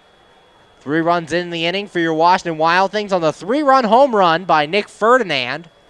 As the Boomers' lead is now cut to 6-3. Scott Schultz, the first 3 runs he's given up in this game. 3 runs, 3 hits for the Wild Things. The pitch, and that one's outside for a ball to Justin Fox. 1 ball and no strikes. 1-0 the count. Fox getting a rare start at second base tonight. Schultz set. Here's the 1-0. And a swing and a miss by Fox. Count goes even to 1 ball and 1 strike. Fox only hitting 107 on the year. Brian Harr got the start at second base last night, as he normally has. Been moved to that second base position since John Zizniewski was cut. Fox will foul this one off to the right. It goes into the lawn area, and the count will go to 1-2. Since that Zizniewski cut, we've seen Harr at second base every day. Ricky Rodriguez has turned into the everyday third baseman.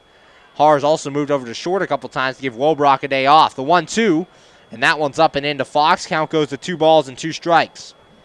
Harr starting tonight's game at third base against the Schaumburg Boomers, as Grant Fink sits this one out, and Ricky Rodriguez is the DH. Here's the 2-2. And that one's inside as well. Count goes full to Justin Fox. It's now 3 balls and 2 strikes. Austin Wobrock, the on-deck hitter, the leadoff man for the Washington Wild Things.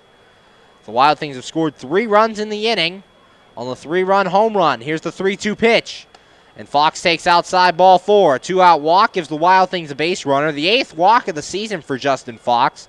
And that'll bring up the leadoff man, Austin Wobrock. Wobrock 0 for 1 in this one. Struck out and flew out to this point. Had a very good series against Traverse City. Went 6 for 11 in that series, hitting 2 doubles. And he really got things going offensively. Before that, he was struggling. He was hitting the number 2 spot, was moved down to the number 9 spot. And now up there, leadoff hitter today. Schultz set. Here's the pitch. And Wobrock takes outside for a ball. 1 ball, no strikes. 1-0 the count on the Wild Things shortstop. Getting the start out there today. Normal shortstop for the Washington Wild Things. Fox takes his lead from first. And here's the 1-0. And Wobrock to center field. Dusty Robinson going back to the track, and he'll make the catch, and that is out number 3. But the Wild Things do get 3 runs in the inning on the 3-run homer by Nick Ferdinand. 2 hits total, no errors, and 1 man left on base. After 4.5 to score, Schaumburg Boomers 6, and your Washington Wild Things 3. You're listening to Washington Wild Things baseball right here on the MSA Sports Network. PA Leadership Charter School is a proud sponsor of the Washington Wild Things. PALCS is a tuition-free online public school for K-12 students. PALCS can help your child hit a home run in their education through flexibility, student-to-teacher interaction, and socialization opportunities. Go to PALCS.org for more information. Go Wild Things! PA Leadership Charter School. Lead, don't follow.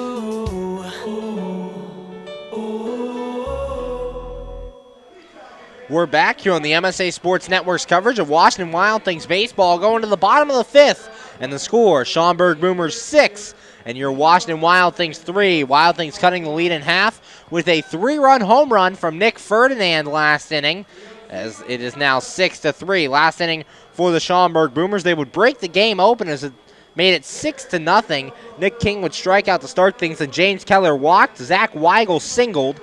There were runners at first and second with 1 out. Then Jordan Dean struck out, and with 2 outs, Kenny Towns put a 3-run home run over the left field wall. That at that time made it 6-0. Mark Nelson would strike out to end the 4th inning. Wild Things, as we said, got 3 runs in the top of the 5th and have cut the lead in half. It's now 6-3 Schaumburg Boomers as we get ready to play baseball here in the bottom of inning number 5. Sundays are Kids Club days at Consol Energy Park. Children 12 and under can join the club for free. They get lots of perks, including a t-shirt, giveaway items, and free tickets to all Kids Club days. For more information, log on to WashingtonWildThings.com or call the box office at 866-456-WILD. The Kids Club is sponsored by Kona Ice, Med Express, PA Leadership Charter School, Pepsi, and Frito-Lay. Zach, leading off for the Boomers here in the 5th is Nick Lynch, and Lynch takes the first pitch for a ball. 1 ball, no strikes. 1-0 the count here on Lynch to start the bottom of the 5th. Frodden's 1-0, and that one's in the dirt for a ball. 2 balls and no strikes. 2-0 the count. Frodden falling behind the first hitter here in the 5th inning after his team got him 3 runs in the bottom half of the inning. There is action in the Washington Wild Things bullpen. As Sam Agnew-Whelan warming up out there. This pitch popped up by Lynch. Left side of the infield. Brian Haar coming in, and he will make the... No, dropped it! He had the ball for a second in his glove, and he dropped the ball on the foul line. An E5, and Nico Lynch reaches. Paul Kroenfeld coming to the plate. Kroenfeld 0 for 2, reached on an error and scored a run in the first, and struck out in inning number 3. Another error for the Wild Things. They've had 3 errors on the day. An error on Kyle Pollock, an error on Justin Fox, and an error now on Brian Haar. Frodden's pitch. Kroenfeld swings and misses. No balls and a strike. Nick Lynch reaching on the dropped pop-up by Brian Haar. So there's a runner at first and nobody out as Matt Frodden facing Kroenfeld. Kroenfeld leads this team in home runs and RBIs. The pitch, and that one's outside for a ball. 1 ball and no strikes. 1-0 the count. Or 1-1 the count on Kroenfeld, excuse me. 1 ball, 1 strike. Frodden trying to pick up his fielder Brian Haar and not allow a run to score here in the 5th. The pitch, that one fouled off to the screen, and the count goes to 1-2. 1 ball, 2 strikes. Frodden ahead here against Paul Kroenfeld. Warming up in the Washington bullpen, number 34, Sam Agnew-Whelan. Frodden has 6 strikeouts on the day. Is he looking for another one here? He's set, checks first. Here's the 1-2. And it's outside for a ball. Count goes even at 2-2, and they have a man caught in a rundown. The throw by Polk to second to Wobrock, back to Uxa. Uxa to Wolbrock, and they tag Lynch out. And Lynch is caught stealing 2 to 6 to 3 to 6. 2-6, 3-6 caught stealing. As they catch Nick Lynch stealing, and there is one out as Kyle Pollock picking up Brian Haar out there, catching Nick Lynch. Lynch initially a good jump at first base, but then stopped halfway between first and second. So Pollock had time to throw him out and get the first out of the inning. Frauden looking in, and the 2-2. And that ball, grounded foul, hit off the hip of Paul Kroenfeld. He'll be feeling that one at the plate, but he'll step back in. He's fine. The count goes to 2 balls and 2 strikes. There stays at 2-2. 2-2 the count. 1 out after Nick Lynch was caught stealing. Frauden looks in. Has his sign. He's set. Here's the 2-2. And that ball grounded to first. Uxa will wait on it. Now he'll flip to the pitcher covering, and that is out number 2. 2 down here in the bottom of the 5th with the Boomers leading 6-3, and that'll bring up the center fielder, Dusty Robinson. Robinson 1 for 2, RBI double in the first, and popped out in inning number 3. Matt Frauden has 2 outs here in the bottom of the 5th. Game 1 of this 3-game series. You're listening to the MSA Sports Network from Boomer Stadium. I'm Zach Ziegler. Frauden looking in, has his sign. Here's the pitch. And that one's low for a ball. 1 ball, no strikes. 1-0 the count on Dusty Robinson. Matt Frauden looking to get through this 5th inning. He's set. Here's the pitch. And that one's a called strike. 1 ball, 1 strike. And with Sam Agnew-Whelan warming up in the bullpen for the Wild Things, it's worth noting that in a 9-inning game, Matt Frauden has not thrown less than 6 innings of work. He did throw 5 innings 1 time in a 7-inning game. Here's the 1-1. And that one bounces up to the plate and goes past Pollock to the backstop. The count goes to 2 balls and a strike. So we'll see if he can get his 6 innings here today. Don't know if manager Greg Langben will let him go out there for a 6th inning. Had a long first inning, which is causing the concern here in the bottom of the 5th. Here's the 2-1, and this ball popped up to shallow center. Andrew Heck coming in, Wolbrock going out, and Heck slides and makes the catch. A nice play by Andrew Heck, and that will end the inning. No runs in the inning, no hits, 1 error, and nobody left on base. After 5, the score, Schaumburg Boomers 6, your Washington Wild Things 3. You're listening to Washington Wild Things baseball right here on the MSA Sports Network.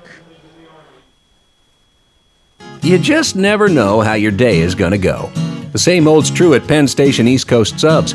For some unsuspecting spuds, they start their day as Idaho potatoes, only to be transformed into hand-hewn fries. Unlucky for them, good for you. However, both your days get better because the fries get a sidle up next to a perfectly grilled Philly cheesesteak. Then, on their way to their final resting place, they get bathed in citric nectar, our signature lemonade. Wherever your day takes you, we recommend Penn Station be one of the stops. We're back here on the MSA Sports Network's coverage of Washington Wild Things baseball, going to the top of the 6th, and the score, the Schaumburg Boomers 6 and your Washington Wild Things 3. The Wild Things got 3 runs in the last inning on a 3-run home run by Nick Ferdinand. Dave Popkins struck out to start things, then Andrew Heck singled, Logan Uxa walked, and Nick Ferdinand brought them all in on a 3-run home run that cut this lead in half, making it 6-3. Then Kyle Pollock would ground out for the second out of the inning. Justin Fox would walk before Austin Wolbrock flew out to end the 5th. Due up here in the 6th for your Wild Things, Ricky Rodriguez, Brian Haar, and Dave Popkins, 2, 3, and 4, facing off against Scott Schultz. Schultz' first rough inning last inning as he gave up the 3 runs. We'll see if the Wild Things can add on here in inning number 6. If you haven't heard yet, country artist Chris Young will be in concert at Consol Energy Park on August the 25th. Tickets for the event are available at Ticketmaster.com. That'll be actually in the midst of a Wild Things homestand. There'll be a 10-game homestand in August when they are taking on these Schaumburg Boomers, the Traverse City Beach Bums, and the Joliet Slammers. It'll be between the series against Traverse City and the series against Joliet. Ricky Rodriguez stepping in. Rodriguez on the day is 0 for 2, struck out in the first, and flew out in inning number 4. Leading off the top of the 6th, here's Schultz' pitch, and Rodriguez a deep fly ball to left field. Going back is Lynch at the wall and exit stage left. Ricky Rodriguez a solo shot. The Wild Things cut the lead to 2. It's now 6-4. Rodriguez takes the first pitch he sees and puts it over the left field wall. And when you need an attorney to hit one out of the park for you, yo Keith. That home run brought to you by Keith Owen Campbell, attorney at law. It's 6-4. It's Rodriguez's 4th home run of the season, and that'll ring up Ryan Haar. Haar 0 for 2, and this one flew out to center field and grounded out in the 4th. Schultz set. Here's the pitch. And Haar takes inside for a ball. 1 ball, no strikes. Wild Things slowly coming back in this one. They were down 6-0 coming to the 5th, and a 3-run homer by Nick Ferdinand made it 6-3. The solo shot by Rodriguez makes it 6-4. And this one lined into left field, and that's a base hit for Haar. So 2 hits to start the inning, a run in on the solo home run. Haar reaches on the single, and that'll bring up the right fielder, Dave Popkins. Popkins 0 for 2, 2 strikeouts on 2 questionable calls, as he didn't like either of them. Showed his frustrations with Kevin Wirth as he's argued on the last 2 at-bats. So we'll see if he can get the best of his misfortune here with a man on and nobody out in the top of the 6th. A run in on the Ricky Rodriguez solo home run, and that'll prompt action in the Schaumburg bullpen. Guys moving around. Sam Agnew-Whelan was warming up last inning for your Washington Wild Things. Schultz has his sign. Here's the pitch. And Popkins takes on the outside corner for a strike. No balls and a strike. 0-1 the count. Nobody out here in the top of the 6th. 6-4 Schaumburg leads. Schultz has his sign. Checks first. And the 0-1. And ground ball to short. King to second for 1 on to first. And it's a double play. 6-4-3. And that's a rally killer, as your Wild Things now have 2 outs here in the top of the 6th following the solo home run, and that brings up the center fielder, Andrew Heck. Heck in this one 1 for 2, flew out in the 2nd, singled and scored a run on the 3-run homer by Ferdinand in inning number 5.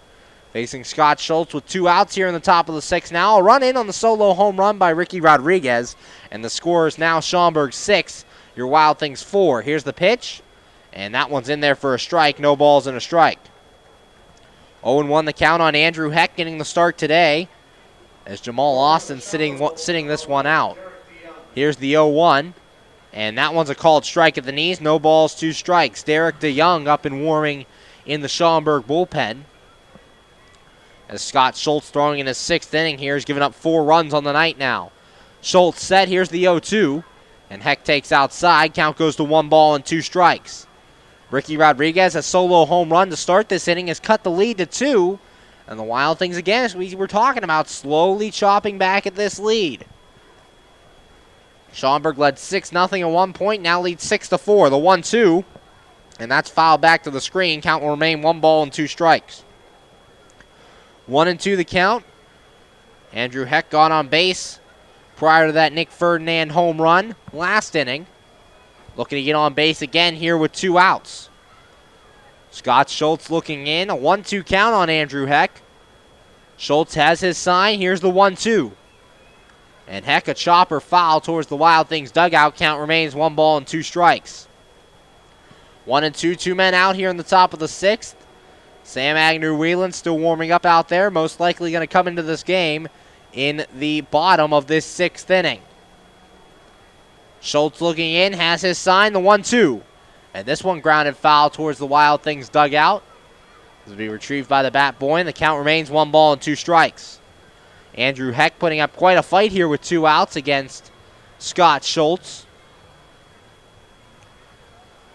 He's trying to get on with 2 men out. A run in on the solo home run by Ricky Rodriguez. Then Brian Haar singled, and Dave Popkins hit into a 6-4-3 double play.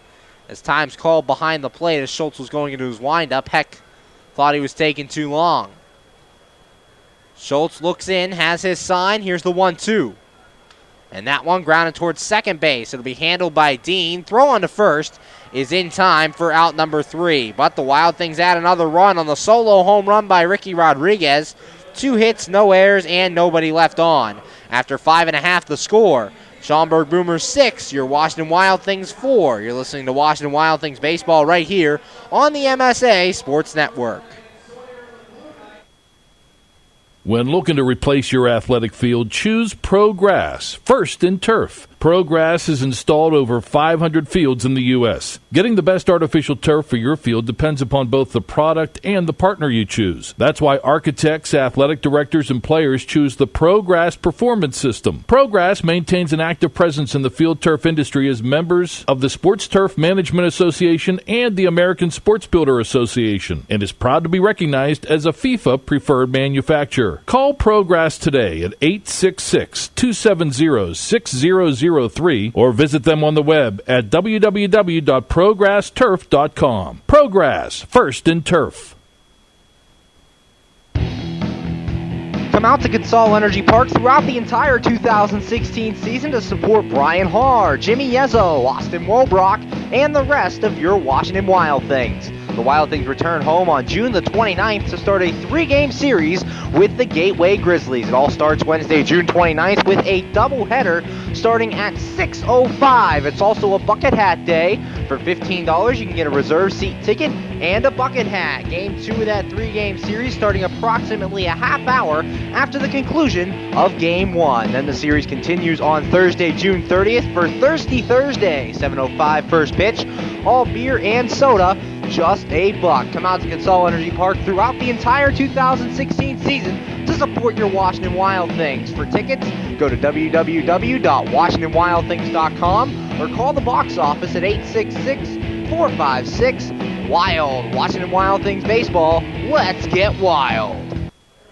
We're back here on the MSA Sports Network's coverage of Washington Wild Things baseball. Pitching change for your Washington Wild Things, as now on is Sam Agnew-Wieland. Agnew-Wieland comes in with a record of 2-0, a .432 ERA. Appearing in his 4th game, made 1 start this season, has thrown 8 1/3 innings of work, giving up 4 runs, all earned, on 11 hits, 6 walks, and 6 strikeouts. Agnew-Wieland in, and the first man he'll face in this inning will be Nick King, the shortstop. King 1 for 2 today, singled and struck out to this point. Agnew-Wieland's 1 start came against Lake Erie. He gave up 1 run in 6 innings of work in that contest. As he comes in here out of the bullpen, he's set. Here's the pitch, and it's outside for a ball. 1 ball, no strikes to Nick King. Final line on Matt Frodden. Frodden went 5 innings, giving up 6 runs, 4 earned on 6 hits, 3 walks, and 6 strikeouts. Here's the 1-0. And that one bounces at the plate. Count goes to 2 balls and no strikes. So Frodden keeps high with the strikeout numbers, but got burned early on errors and gave up the 3-run home run that didn't help his cause. 6-4, Schaumburg leads. Agnew-Wieland set. Here's the 2-0. And that one's inside for a ball. Count goes to 3-0, so not what you wanted if you're Agnew-Wieland, coming out of the bullpen and throwing 3 straight balls. He looks in, has his sign. Here's the 3-0. And that one's in there for a strike at the knees. Count goes to 3 balls and 1 strike. Agnew-Wieland stands in at 1-2-10 from Marietta, Georgia. So he looks in, has his sign, and the 3-1. And this one grounded to second base. Justin Fox charging, handles the hop, throw to first, and it's in time for out number 1 here in inning number 6. So Agnew-Wieland gets the first man he faces out of the bullpen on a 4-3 ground out, and that'll bring up the catcher, James Keller. Keller 0 for 1, struck out in the first, walked and scored a run in the 4th. He's stepping in here against Agnew-Wieland. Matt Frodden, his first start this season in a 9-inning game that he did not go 6 or more innings. Agnew-Wieland looking in, has his sign. Here's the pitch. And this ball grounded to short. Austin Wolbrock handles it, throw across the first, and the first 2 men are retired on ground balls by Sam Agnew-Wieland, and that'll bring up the left fielder, Zach Weigel. Weigel 1 for 2, grounded out in the second, singled and scored a run in inning number 4. And that's what you wanted to see from Sam Agnew-Wieland, as he got the first 2 ground outs. Went 3-0 to start the outing tonight, but gets the 2 men to ground out, and we have 2 outs here in the bottom of the 6th. Schaumburg still leading 6-4. And that brings up Zach Weigel. Weigel in his debut today. 1 for 2. Here's the 0-2. Or the first pitch, excuse me, and that's a strike. No balls and a strike. 0-1 the count on Zach Weigel. 2 outs here from Boomer Stadium in the bottom of the 6th. Agnew Whelan looks in, has his sign. Here's the 0-1. And that one's outside for a ball. 1 ball, 1 strike. 1-1 the count. Agnew Whelan, the righty out of the bullpen. Long relief man for the Washington Wild Things. Has his sign. And stepping back in is Weigel. Whelan set. Here's the 1-1. And this ball lined down the line and left, hooking towards the lawn area, and it'll get in that lawn area for a foul ball. Count goes to 1-2. 1 ball, 2 strikes, 2 men out here in the bottom of the 6th. Wild Things down by 2 as the Boomers lead 6-4. And coming back to home plate, Zach Weigel. Teammate Jordan Dean setting the bat up real nice for him. Has it standing at home plate as Weigel picks it up. 1 ball, 2 strikes, and 2 men out here in the bottom of the 6th. Agnew Whelan looks in. Has his sign. Here's the 1-2 pitch. And this one fouled away over the screen. Hits off the top of the stadium. And the count stays 1 ball and 2 strikes. 1-2, 2 men out here from Boomer Stadium. Game 1 of a 3-game series. Wild Things just comes off a series where they took 2 out of 3 from the Traverse City Beach Bums. And currently down here in Game 1 against the Schaumburg Boomers. Agnew Whelan's 1-2 pitch. And this one fouled off towards the Wild Things dugout. Actually goes in the dugout as players having to move over there. Count remains 1 ball and 2 strikes. 1-2 the count. Zach Weigel putting up a fight against Sam Agnew Whelan. Agnew Whelan looking in, has his sign. Here's the 1-2. Swing and a miss, and he gets Weigel swinging, and that is out number 3. No runs, no hits, no errors, nobody left. And after 6 innings of play, the score, Schaumburg 6 and your Washington Wild Things 4. You're listening to Washington Wild Things baseball right here on the MSA Sports Network. AAA members enjoy 24/7 roadside assistance. First, we're going to send it down to the field for the 7th inning stretch here from Boomer Stadium on the MSA Sports Network.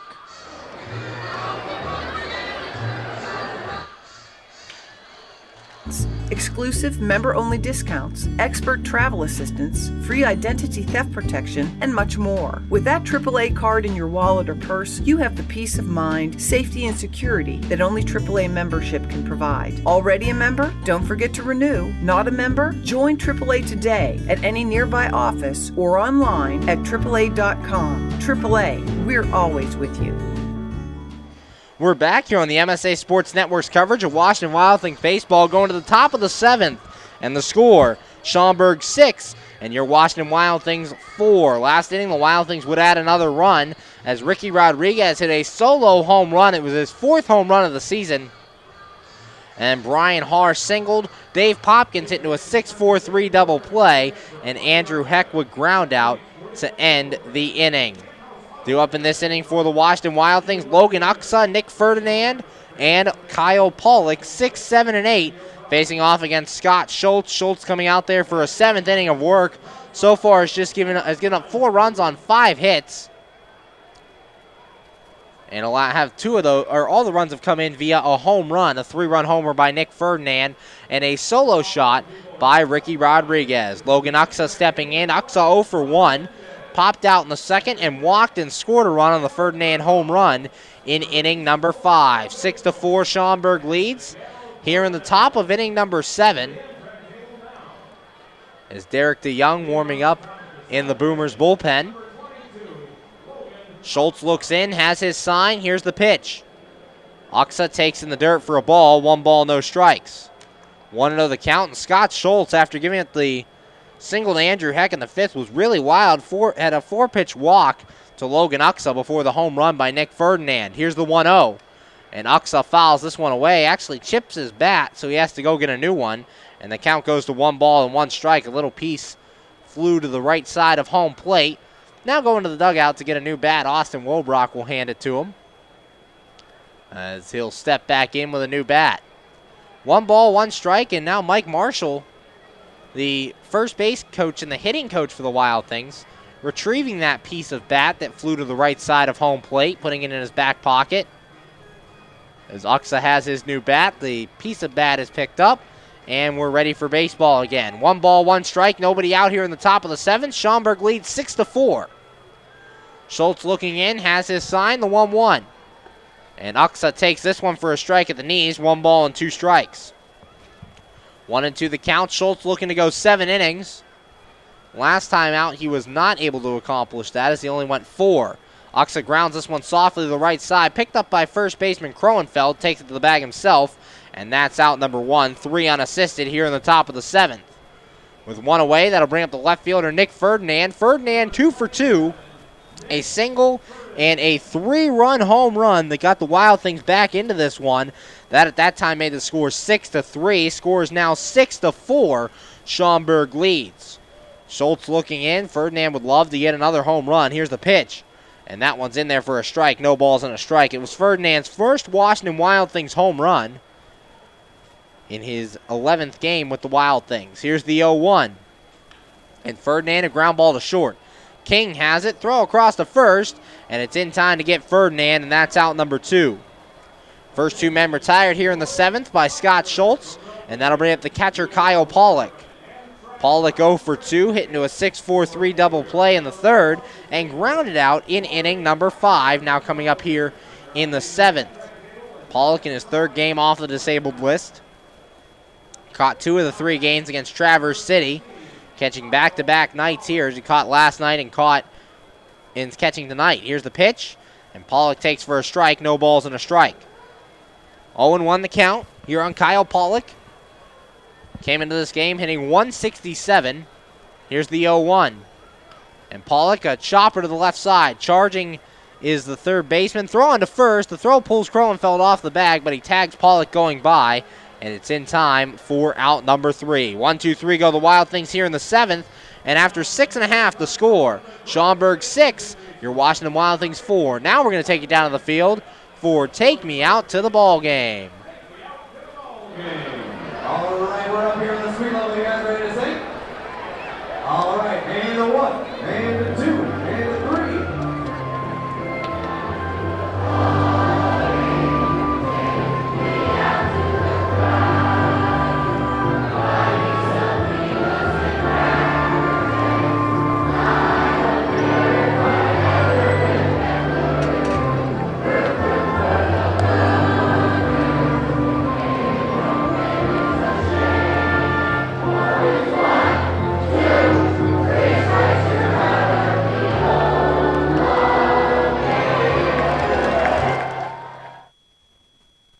How does a 120-year-old company like Henderson Brothers keep up in a world that changes every minute, that keeps throwing curveballs, that flaunts new technology, that demands responsiveness? The answer is simple. With expertise. We insure the most successful corporations in the area, and they in turn recommend us. And for that, we're grateful. Henderson Brothers. Expect an expert. We're back here in the MSA Sports Network's coverage of Washington Wild Things baseball, going to the bottom of the 7th, and the score, Schaumburg 6 and your Washington Wild Things 4. Sam Agnew-Whelan back out there for another inning of work. Last inning retired the Boomers 1-2-3, got Nick King to ground out. James Keller would ground out as well, and Zach Weigel would strike out to end the inning. Due up for the Boomers here in the bottom of the 7th, Jordan Dean, Kenny Towns, and Mark Nelson, 1, 2, and 3 against Sam Agnew-Whelan. As Jordan Dean steps in, we'd like to remind you that Clearview Federal Credit Union has branches in Canonsburg, McMurray, and all over southwestern Pennsylvania. Visit clearviewfcu.org to find one near you. Jordan Dean leading things off. Dean on the day, 1 for 3, singled and scored a run in the first, flew out in the second, and struck out in the 4th. The pitch, and it's low for a ball, 1 ball, no strikes. Want to know the count? Sam Agnew-Whelan getting some work in here, appearing in his 4th game. The long reliever for the Washington Wild Things has his sign, the 1-0. And this ball is hit to center field. Andrew Heck coming in, Austin Wobrock going out. Heck will call him off and make the catch, and it's out number 1 here in the 7th inning. 1 away with the Wild Things down by 2, and that'll bring up the 3rd baseman, Kenny Towns. Towns 2 for 3 so far, singled in the first, popped out in the second, and hit a 3-run home run in inning number 4. 1 out here in the bottom of the 7th. Schaumburg leads 6-4. Derek DeYoung continues to warm up in the Boomers bullpen. Here's the pitch, and that one's a called strike on the outside corner. No balls and a strike. 0-1 the count on Kenny Towns. Towns' 3-run homer made it a 6-0 game. The Wild Things have scored 4 runs since. Here's the 0-1, and that one's fouled off back to the screen. The count goes to no balls and 2 strikes. 0-2 the count. Towns hitting that one off the knob of his bat, feeling that one as he pounded his bat a couple times. The vibrations in his hand not feeling too good. Agnew Whelan set. Here's the 0-2 pitch. And this ball fouled away back into the seats. Count remains no balls and 2 strikes. 0-2 the count. Sam Agnew Whelan on the mound, relieving Matt Frauden. Frauden only went 5 innings today, giving up 6 runs, 4 earned on 6 hits, 3 walks, and 6 strikeouts. Agnew Whelan set the 0-2. And this one's fouled away into the seats as well, so the count will remain no balls and 2 strikes. 0-2 the count. Sam Agnew Whelan facing Kenny Towns. Towns playing in his... This one's grounded to third base. Brian Harr fields it, and he'll throw to first, and it's in time for out number 2. Towns, as we said, was playing in his 4th game for the Schaumburg Boomers as he grounds out here for the 2nd out in the 7th inning, and that'll bring up the right fielder, Mark Nelson. Nelson 0 for 2 in this one, grounded out in the 1st, struck out in the 4th, and walked in inning number 3. 2 away here in the bottom of the 7th. 6 runs, 6 hits for the Boomers, 4 runs, 5 hits, 3 errors for your Washington Wild Things. Agnew Whelan looks in, has his sign. Here's the pitch. And checking a swing is Nelson, but he takes a strike. No balls and a strike. 0-1 the count. 2 outs, bottom of the 7th. Agnew Whelan's 0-1. And that one's in there for a strike as well. No balls and 2 strikes. 0-2 the count. Agnew Whelan, so far, very good out of the bullpen. Has retired the first 5 men he's faced. He's set. Here's the 0-2. And that one's in the dirt. And the count will go to 1-2 as he can't get Mark Nelson chasing. 1 ball, 2 strikes, 2 outs. More action in the Washington Wild Things bullpen as Colin Stanley starts to throw out there. Agnew Whelan looks in, has his sign. Here's the 1-2. That one's outside. Count goes even at 2 balls and 2 strikes. 2-2 the count. 2 outs. Derek DeYoung has been throwing in the Boomers bullpen for a while here, so we'll see if he comes in for the 7th inning. Agnew Whelan's 2-2. And this one shot foul off to the left towards the Wild Things bullpen. Count remains even at 2 balls and 2 strikes. 2-2 the count. Sam Agnew Whelan on the mound in his 2nd inning of work. Nobody on and 2 outs. And that will, and Mark Nelson had to get a new bat as the bat cracked on that play. 2 balls, 2 strikes, 2 outs. A crystal clear night here in Schaumburg, Illinois. Not a cloud in the sky. Sam Agnew Whelan looks in. Has his sign. Here's the 2-2. And this ball popped up. Foul territory off to the left. Pollock gives chase, but it'll go out of play. And the count will remain 2 balls and 2 strikes. Pollock running over to that Wild Things dugout, but runs out of room as it falls into the stands. 2-2, 2 men out here from Boomers Stadium. Game 1 of this 3-game series. Game 2 can be heard tomorrow night, 7:05 first pitch Eastern Time. As Brandon Hinkle takes the mound for your Washington Wild Things, he'll be opposed by Gunnar Kynes. Agnew Whelan looking in. Has his sign. He's set. Here's the pitch. And this ball fouled away. That'll go to the lawn area. The count's 2-2. 3 straight foul balls from Mark Nelson off of Sam Agnew Whelan. As Agnew Whelan trying to retire the side. He's retired the first 5 Boomers he's faced. Agnew Whelan looks in. Has his sign. Here's the 2-2. And this ball fouled away as well. So a battle brewing here between Sam Agnew Whelan and Mark Nelson. Nelson playing in right field. Nelson is today 0 for 2. Ground out, strikeout, and a walk. And had a very good series against Lake Erie. 3 for 9 with a run scored. Agnew Whelan's 2-2. And Nelson pops this one up. Foul territory off to the right. Uxa going over, being called off by Fox. Fox will make the catch. and that is out number 3.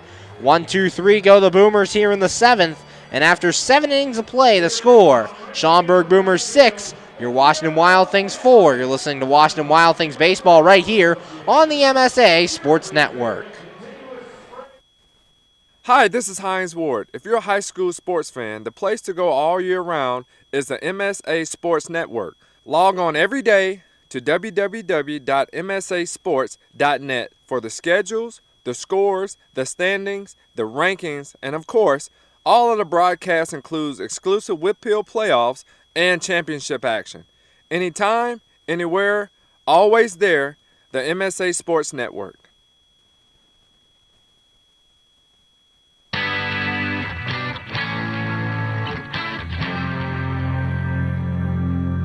It's time to start thinking about the 2016 MSA Sports Kennywood All-Star Preseason Football Team. Make sure that your team's most outstanding players from last season are part of this year's ballot. Nominate them. All players who were active on the WPIAL District 7 and District 8 team rosters during the 2015-2016 seasons are eligible. In addition to nominating members of the offensive and defensive teams, we are also requesting nominations for our second annual Perseverance and Courage Award. For more information, visit www.msasports.net.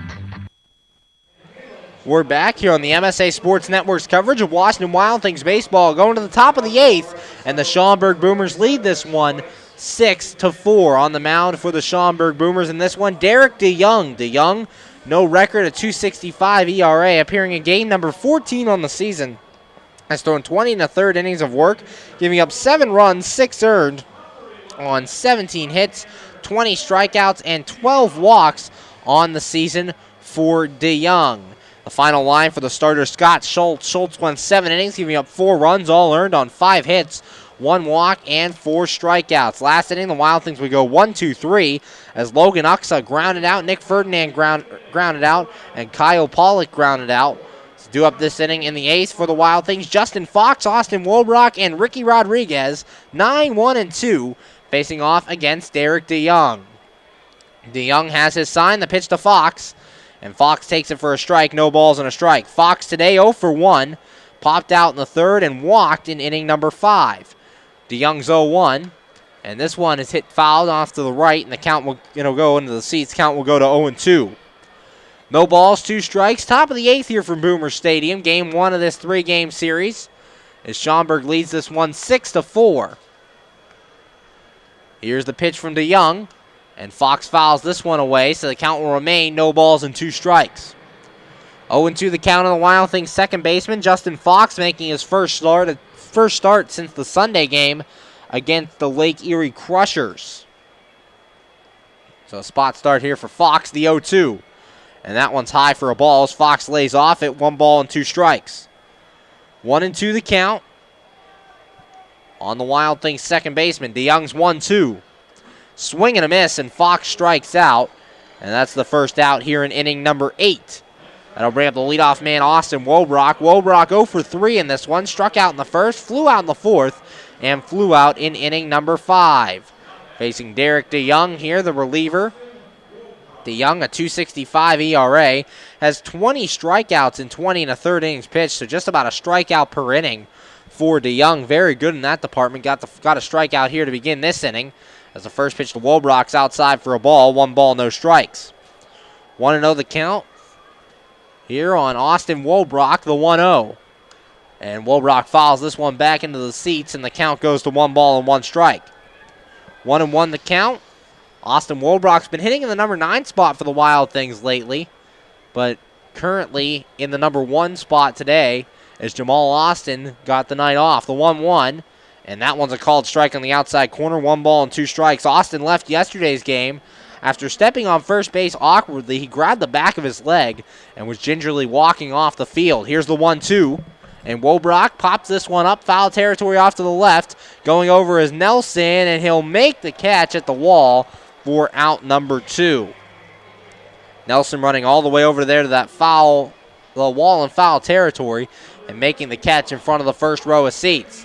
That'll bring up the designated hitter, Ricky Rodriguez. Rodriguez 1 for 3, struck out in the first, flew out in the fourth, and hit a solo home run in inning number 6 that got the Wild Things within 2. That's where they stand now as the score 6-4, 2 outs top of the 8th. DeYoung set the pitch, and Rodriguez takes a strike, no balls and a strike.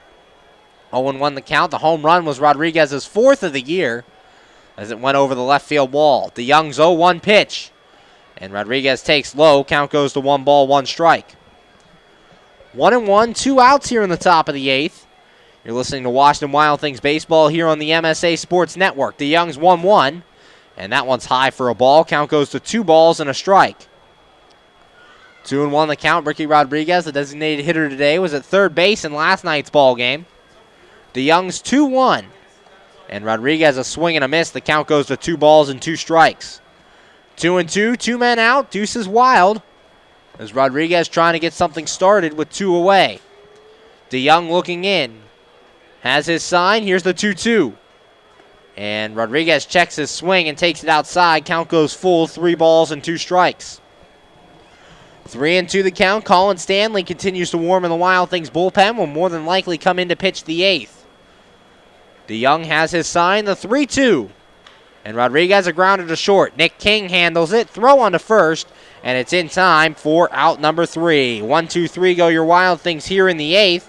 And after 7.5 innings of play, the score, Schaumburg 6 and your Washington Wild Things 4. You're listening to Washington Wild Things baseball right here on the MSA Sports Network.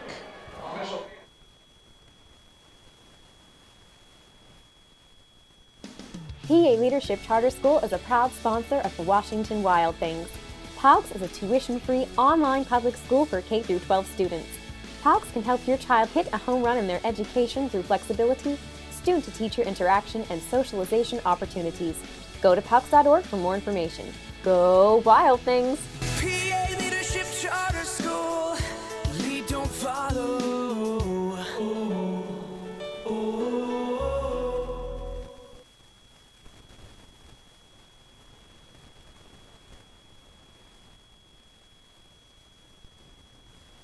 You just never know how your day is going to go. The same old's true at Penn Station East Coast Subs. For some unsuspecting spuds, they start their day as Idaho potatoes, only to be transformed into hand-hewn fries. Unlucky for them, good for you. However, both your days get better because the fries get a sidle up next to a perfectly grilled Philly cheesesteak. Then, on their way to their final resting place, they get bathed in citric nectar, our signature lemonade. Wherever your day takes you, we recommend Penn Station be one of the stops. We're back here on the MSA Sports Network's coverage of Washington Wild Things baseball, going to the bottom of the 8th, and the score, Schaumburg 6 and your Washington Wild Things 4. Pitching change for the Wild Things is coming on now is Colin Stanley. Stanley a 2-1 record, 4.07 ERA, appearing in game number 14 on the season. Has thrown 17 2/3 innings of work, giving up 8 runs, all earned on 15 hits, 16 strikeouts, and 6 walks for the right-hander Stanley. Coming out of the bullpen here. Final line on Sam Agnew-Whelan. Agnew-Whelan, two perfect innings, giving up no runs on no hits, no walks, and striking out 1, retiring all 6 men he faced. And the first men due up to face Colin Stanley here in the bottom of the 8th. Nick Lynch, Paul Crowenfield, and Dusty Robinson, 4, 5, and 6, facing Stanley. Nick Lynch making his way to the plate. Lynch so far 0 for 2. Walked and scored a run in the first, struck out in the third, and reached on an error in inning number 5. Colin Stanley making an appearance out of the bullpen. Stanley looks in, has his sign, he's set. And the first pitch. And it's high for a ball, 1 ball, no strikes. 1-0 the count. Stanley, middle reliever for these Washington Wild Things. 16 strikeouts and 17 2/3 innings of work. So very good strikeout numbers, just 6 walks and has only allowed 15 hits. Stanley set. Here's the 1-0. And that one's a called strike on the inside corner. Count goes even at 1-1. 1 ball, 1 strike, and nobody out here in the bottom of the 8th. Schaumburg up 6-4. Starting pitcher Matt Fraud went 5 innings, giving up 6 runs, 4 earned. Stanley set. Here's the 1-1. Lynch checks his swing. Did he go around? No, says the field umpire, and the count goes to 2-1. Keith Rogowski saying he did not go around. 2 balls, 1 strike, nobody out in the bottom of the 8th. Stanley set. And the 2-1.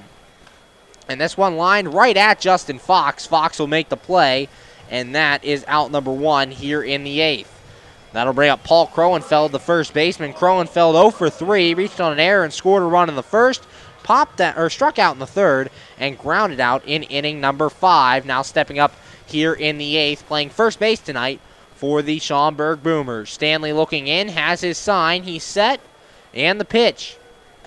That one's outside for a ball, 1 ball, no strikes. 1-0 the count here on Paul Kroenfeld. Tonight's attendance just over 6,000 here from Boomer Stadium. Stanley set, here's the 1-0. And Kroenfeld, a drive to right field. Popkins going back to the track, and it's off the wall. It'll be rebounded by Andrew Heck. The throw in will keep Kroenfeld to a double. It's a 1-out double, and the Schaumburg Boomers have a runner in scoring position here with 1 man out. Kroenfeld gave that one a ride to the right center field gap. Thought it was going to have enough to carry, but we do have a breeze coming in from right field, so the wind might have stopped it from going out of the park and saved the Wild Things from giving up a run to this point. That'll bring up Dusty Robinson, the center fielder. Robinson 1 for 3, had an RBI double in the first, popped out in the third, and was robbed of a base hit on a sliding catch by Andrew Heck his last time up. Heck out there in center field tonight. Colin Stanley looking in, has his sign, checks Kroenfeld at second. Here's the pitch. And that one's way outside. Nice catch by Pollock behind the plate, and the count goes to 1-0.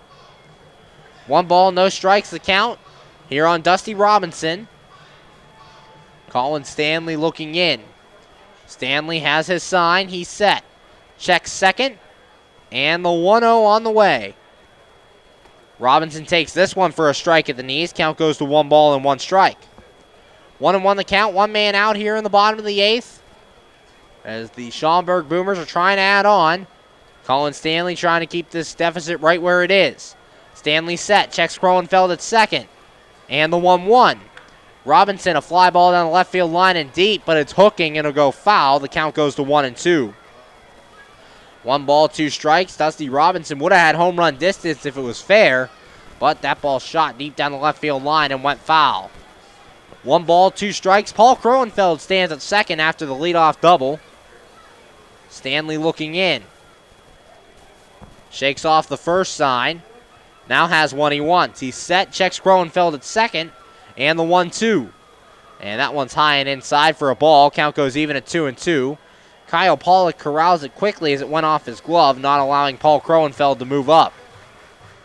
2 balls, 2 strikes, 1 man out in the bottom of the 8th. Schaumburg leading 6-4 here from Schaumburg, Illinois. Wild Things have a winning record on the road. They're currently 11-7 on the road coming into this one, 8-9 at home. Stanley has his sign, checks second. Here's the 2-2.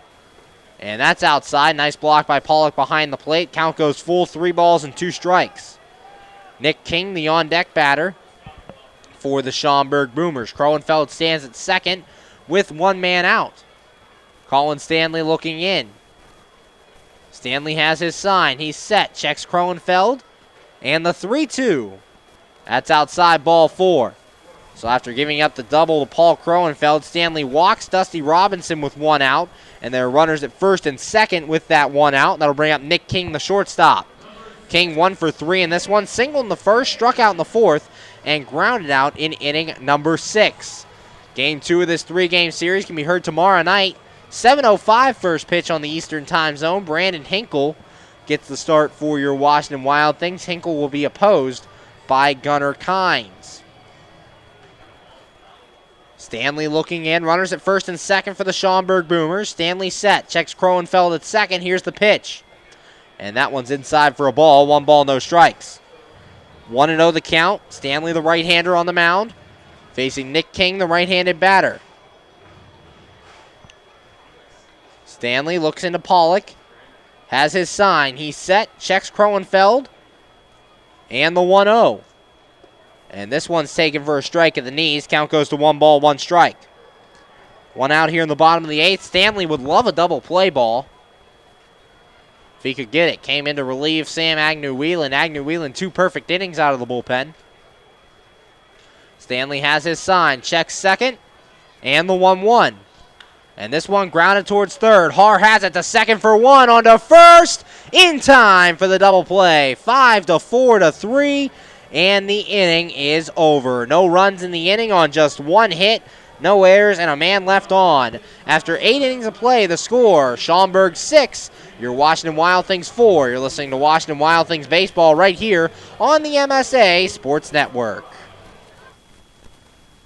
When looking to replace your athletic field, choose ProGrass, first in turf. ProGrass has installed over 500 fields in the U.S. Getting the best artificial turf for your field depends upon both the product and the partner you choose. That's why architects, athletic directors, and players choose the ProGrass Performance System. ProGrass maintains an active presence in the field turf industry as members of the Sports Turf Management Association and the American Sports Builder Association, and is proud to be recognized as a FIFA preferred manufacturer. Call ProGrass today at 866-270-6003 or visit them on the web at www.progressturf.com. ProGrass, first in turf.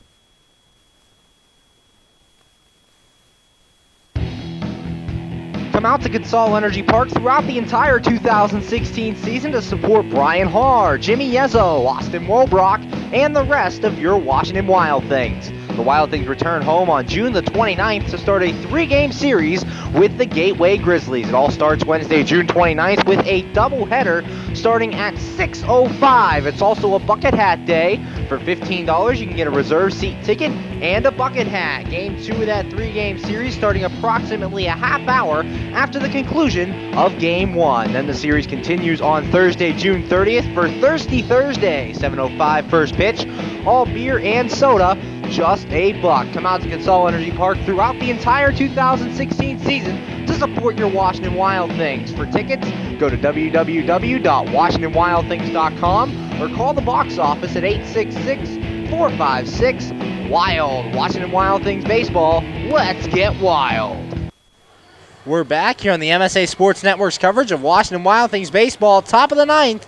And your Wild Things down 6-4. Pitching change for the Schaumburg Boomers is coming into this one is Dexter Price. Price enters this one with a record of 2-2, 3 saves on the year, a 3.05 ERA. Appearing in game number 17, has thrown 17 2/3 innings, giving up 14 runs, 6 earned on 19 hits, 17 strikeouts to 3 walks. So the closer Price in. Due up to face him, 3, 4, and 5 for your Washington Wild Things. Brian Harr, Dave Popkins, Andrew Heck trying to tie this game. 2 to tie, 1-3 to take the lead. Harr stepping in. Harr currently 1 for 3. Flew out in the first, grounded out in the fourth, and singled in the sixth. Price set. Here's the pitch. Swing and a miss by Harr. No balls and a strike. 0-1 the count. Harr trying to get on with that tying run in the on-deck circle. Dexter Price, 3 saves this year for the Schaumburg Boomers. Price has his sign, the 0-1. Harr takes this one for a strike as well on the outside corner. Count goes to 0-2. Along with leading the Wild Things in home runs and RBIs, Harr also leads the team in strikeouts this season. Here's the pitch, and that one's in the dirt. Nice block by James Keller behind the plate. The count count goes to 1 ball and 2 strikes. 1-2 the count. Brian Harr, 229, 9 home runs, 27 RBIs. Against the Traverse City Beachmans had a very good series, going 5 for 13, 2 home runs, and 6 RBIs in that 3-game series. Price has his sign. Here's the 1-2. Harr, a line drive to right field, coming in and now going back and making a leaping catch is Mark Nelson, and that's out number 1. Nelson initially coming in on that ball, not realizing how hard it was hit by Brian Harr. He had to go back, leap, and make the catch for out number 1. That'll bring in Dave Popkins, the right fielder. Popkins on this one is 0 for 3. As he steps in, struck out twice and hit into a 6-4-3 double play. Here's the pitch from Price, and this one fouled back to the screen. No balls and a strike. 0-1 the count. Catch made by Mark Nelson out there in right field. Dexter Price on the hill. Price looking in. Has his sign. He's set. Here's the 0-1. And that one's low for a ball. Count goes to 1 ball and 1 strike. 1-1, 1 man out here in the top of the 9th. Boomers lead 6-4 over your Washington Wild Things.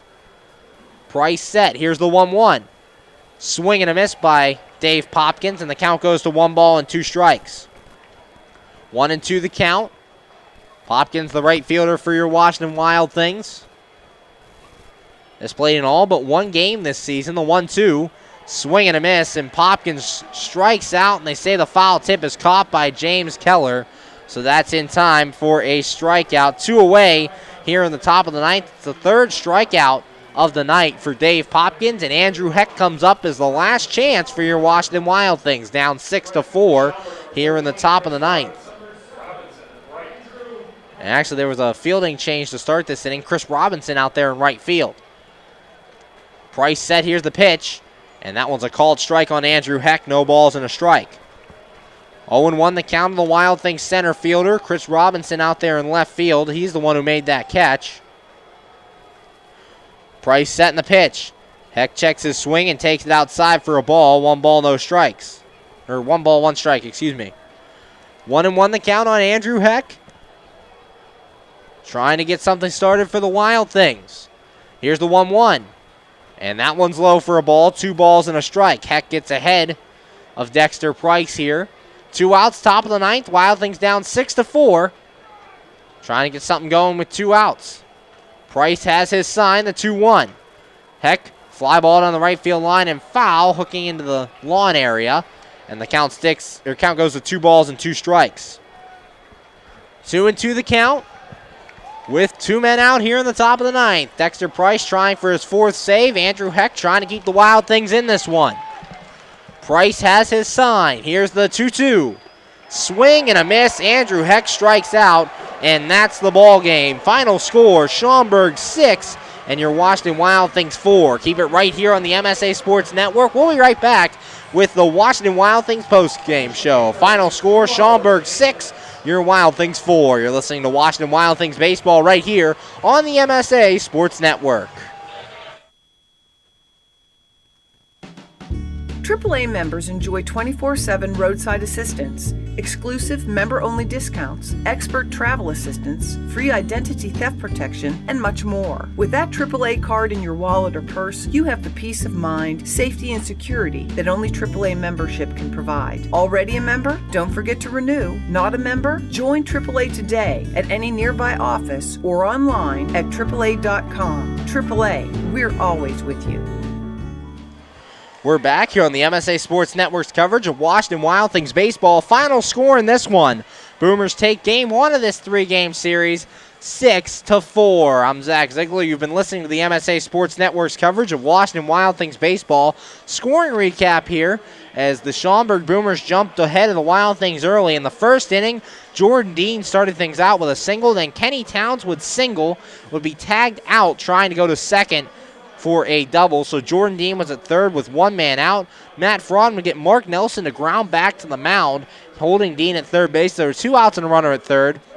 And then Nick Lynch walked, and then there was a balk called on Matt Fraud, and the balk allowed Jordan Dean to score, and that made it 1-0 with a runner at second and 2 outs. Then there was a ground ball to second base. Justin Fox couldn't handle the ball as it was bobbled. It was an E4. There were runners at first and third with 2 outs again. Then as Paul Kroenfeld tried to take off for second, Kyle Pollock made the throw down to second, and it went into center field and allowed Nick Lynch to score. That made it 2-0. Then Dusty Robinson added an RBI double to make the score 3-0 Schaumburg in the first inning with 2 outs. Nick King would single, and James Keller would strike out to end that inning. Then Matt Frauden settled down a little bit as he got the Boomers 1-2-3 in the second and only faced 4 men in the third, allowing a walk. On the other hand, Scott Schultz, the starter for Schaumburg, did very well to start this game, retired the first 6 Wild Things he faced, gave up a single to Nick Ferdinand in the third, but got a 6-4-3 double play by catcher Kyle Pollock to eliminate Ferdinand on base, and Justin Fox would pop out to finish the inning. He also retired the Wild Things 1-2-3 in the fourth, getting Wobrock Rodriguez and Brian Haar. Then in the bottom of the fourth, the Schaumburg Boomers opened things up as it started out with a strikeout of Nick King. Then James Keller would walk. Zach Weigel would single, so there were runners at first and second with 1 out. Jordan Dean would then strike out. And then with 2 outs, Kenny Towns hit a 3-run home run over the left field wall. That made the score 6-0 Schaumburg Boomers in the bottom of the fourth. Mark Nelson would strike out to end that inning.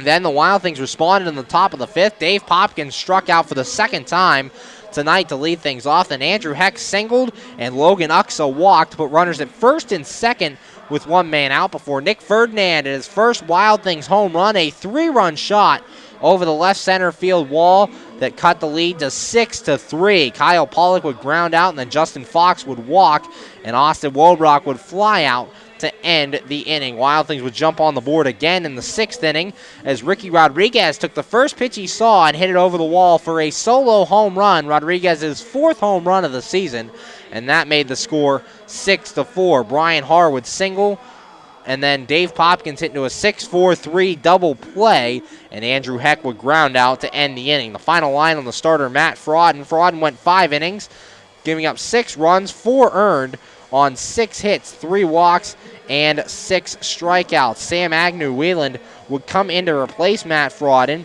and Agnew-Wheeland threw 2 perfect innings, striking out 1 man as he retired all 6 boomers that he faced. Colin Stanley would come on to relieve Agnew-Wheeland in the 8th inning. He went an inning giving up 1 hit, walking 1, and striking out nobody. Wild Things in the 9th trying to fight back down by 2 against Dexter Price, but Price got Brian Harr to fly out. Dave Popkins struck out for the 3rd time, and Andrew Heck struck out to end the game. Price picked up his 4th save of the season for the Schaumburg Boomers. Your Washington Wild Things player of the game, we're going to give it to Nick Ferdinand. Ferdinand 2 for 3 with that 3-run home run that cut the lead in half in inning number 5, made it 6-3.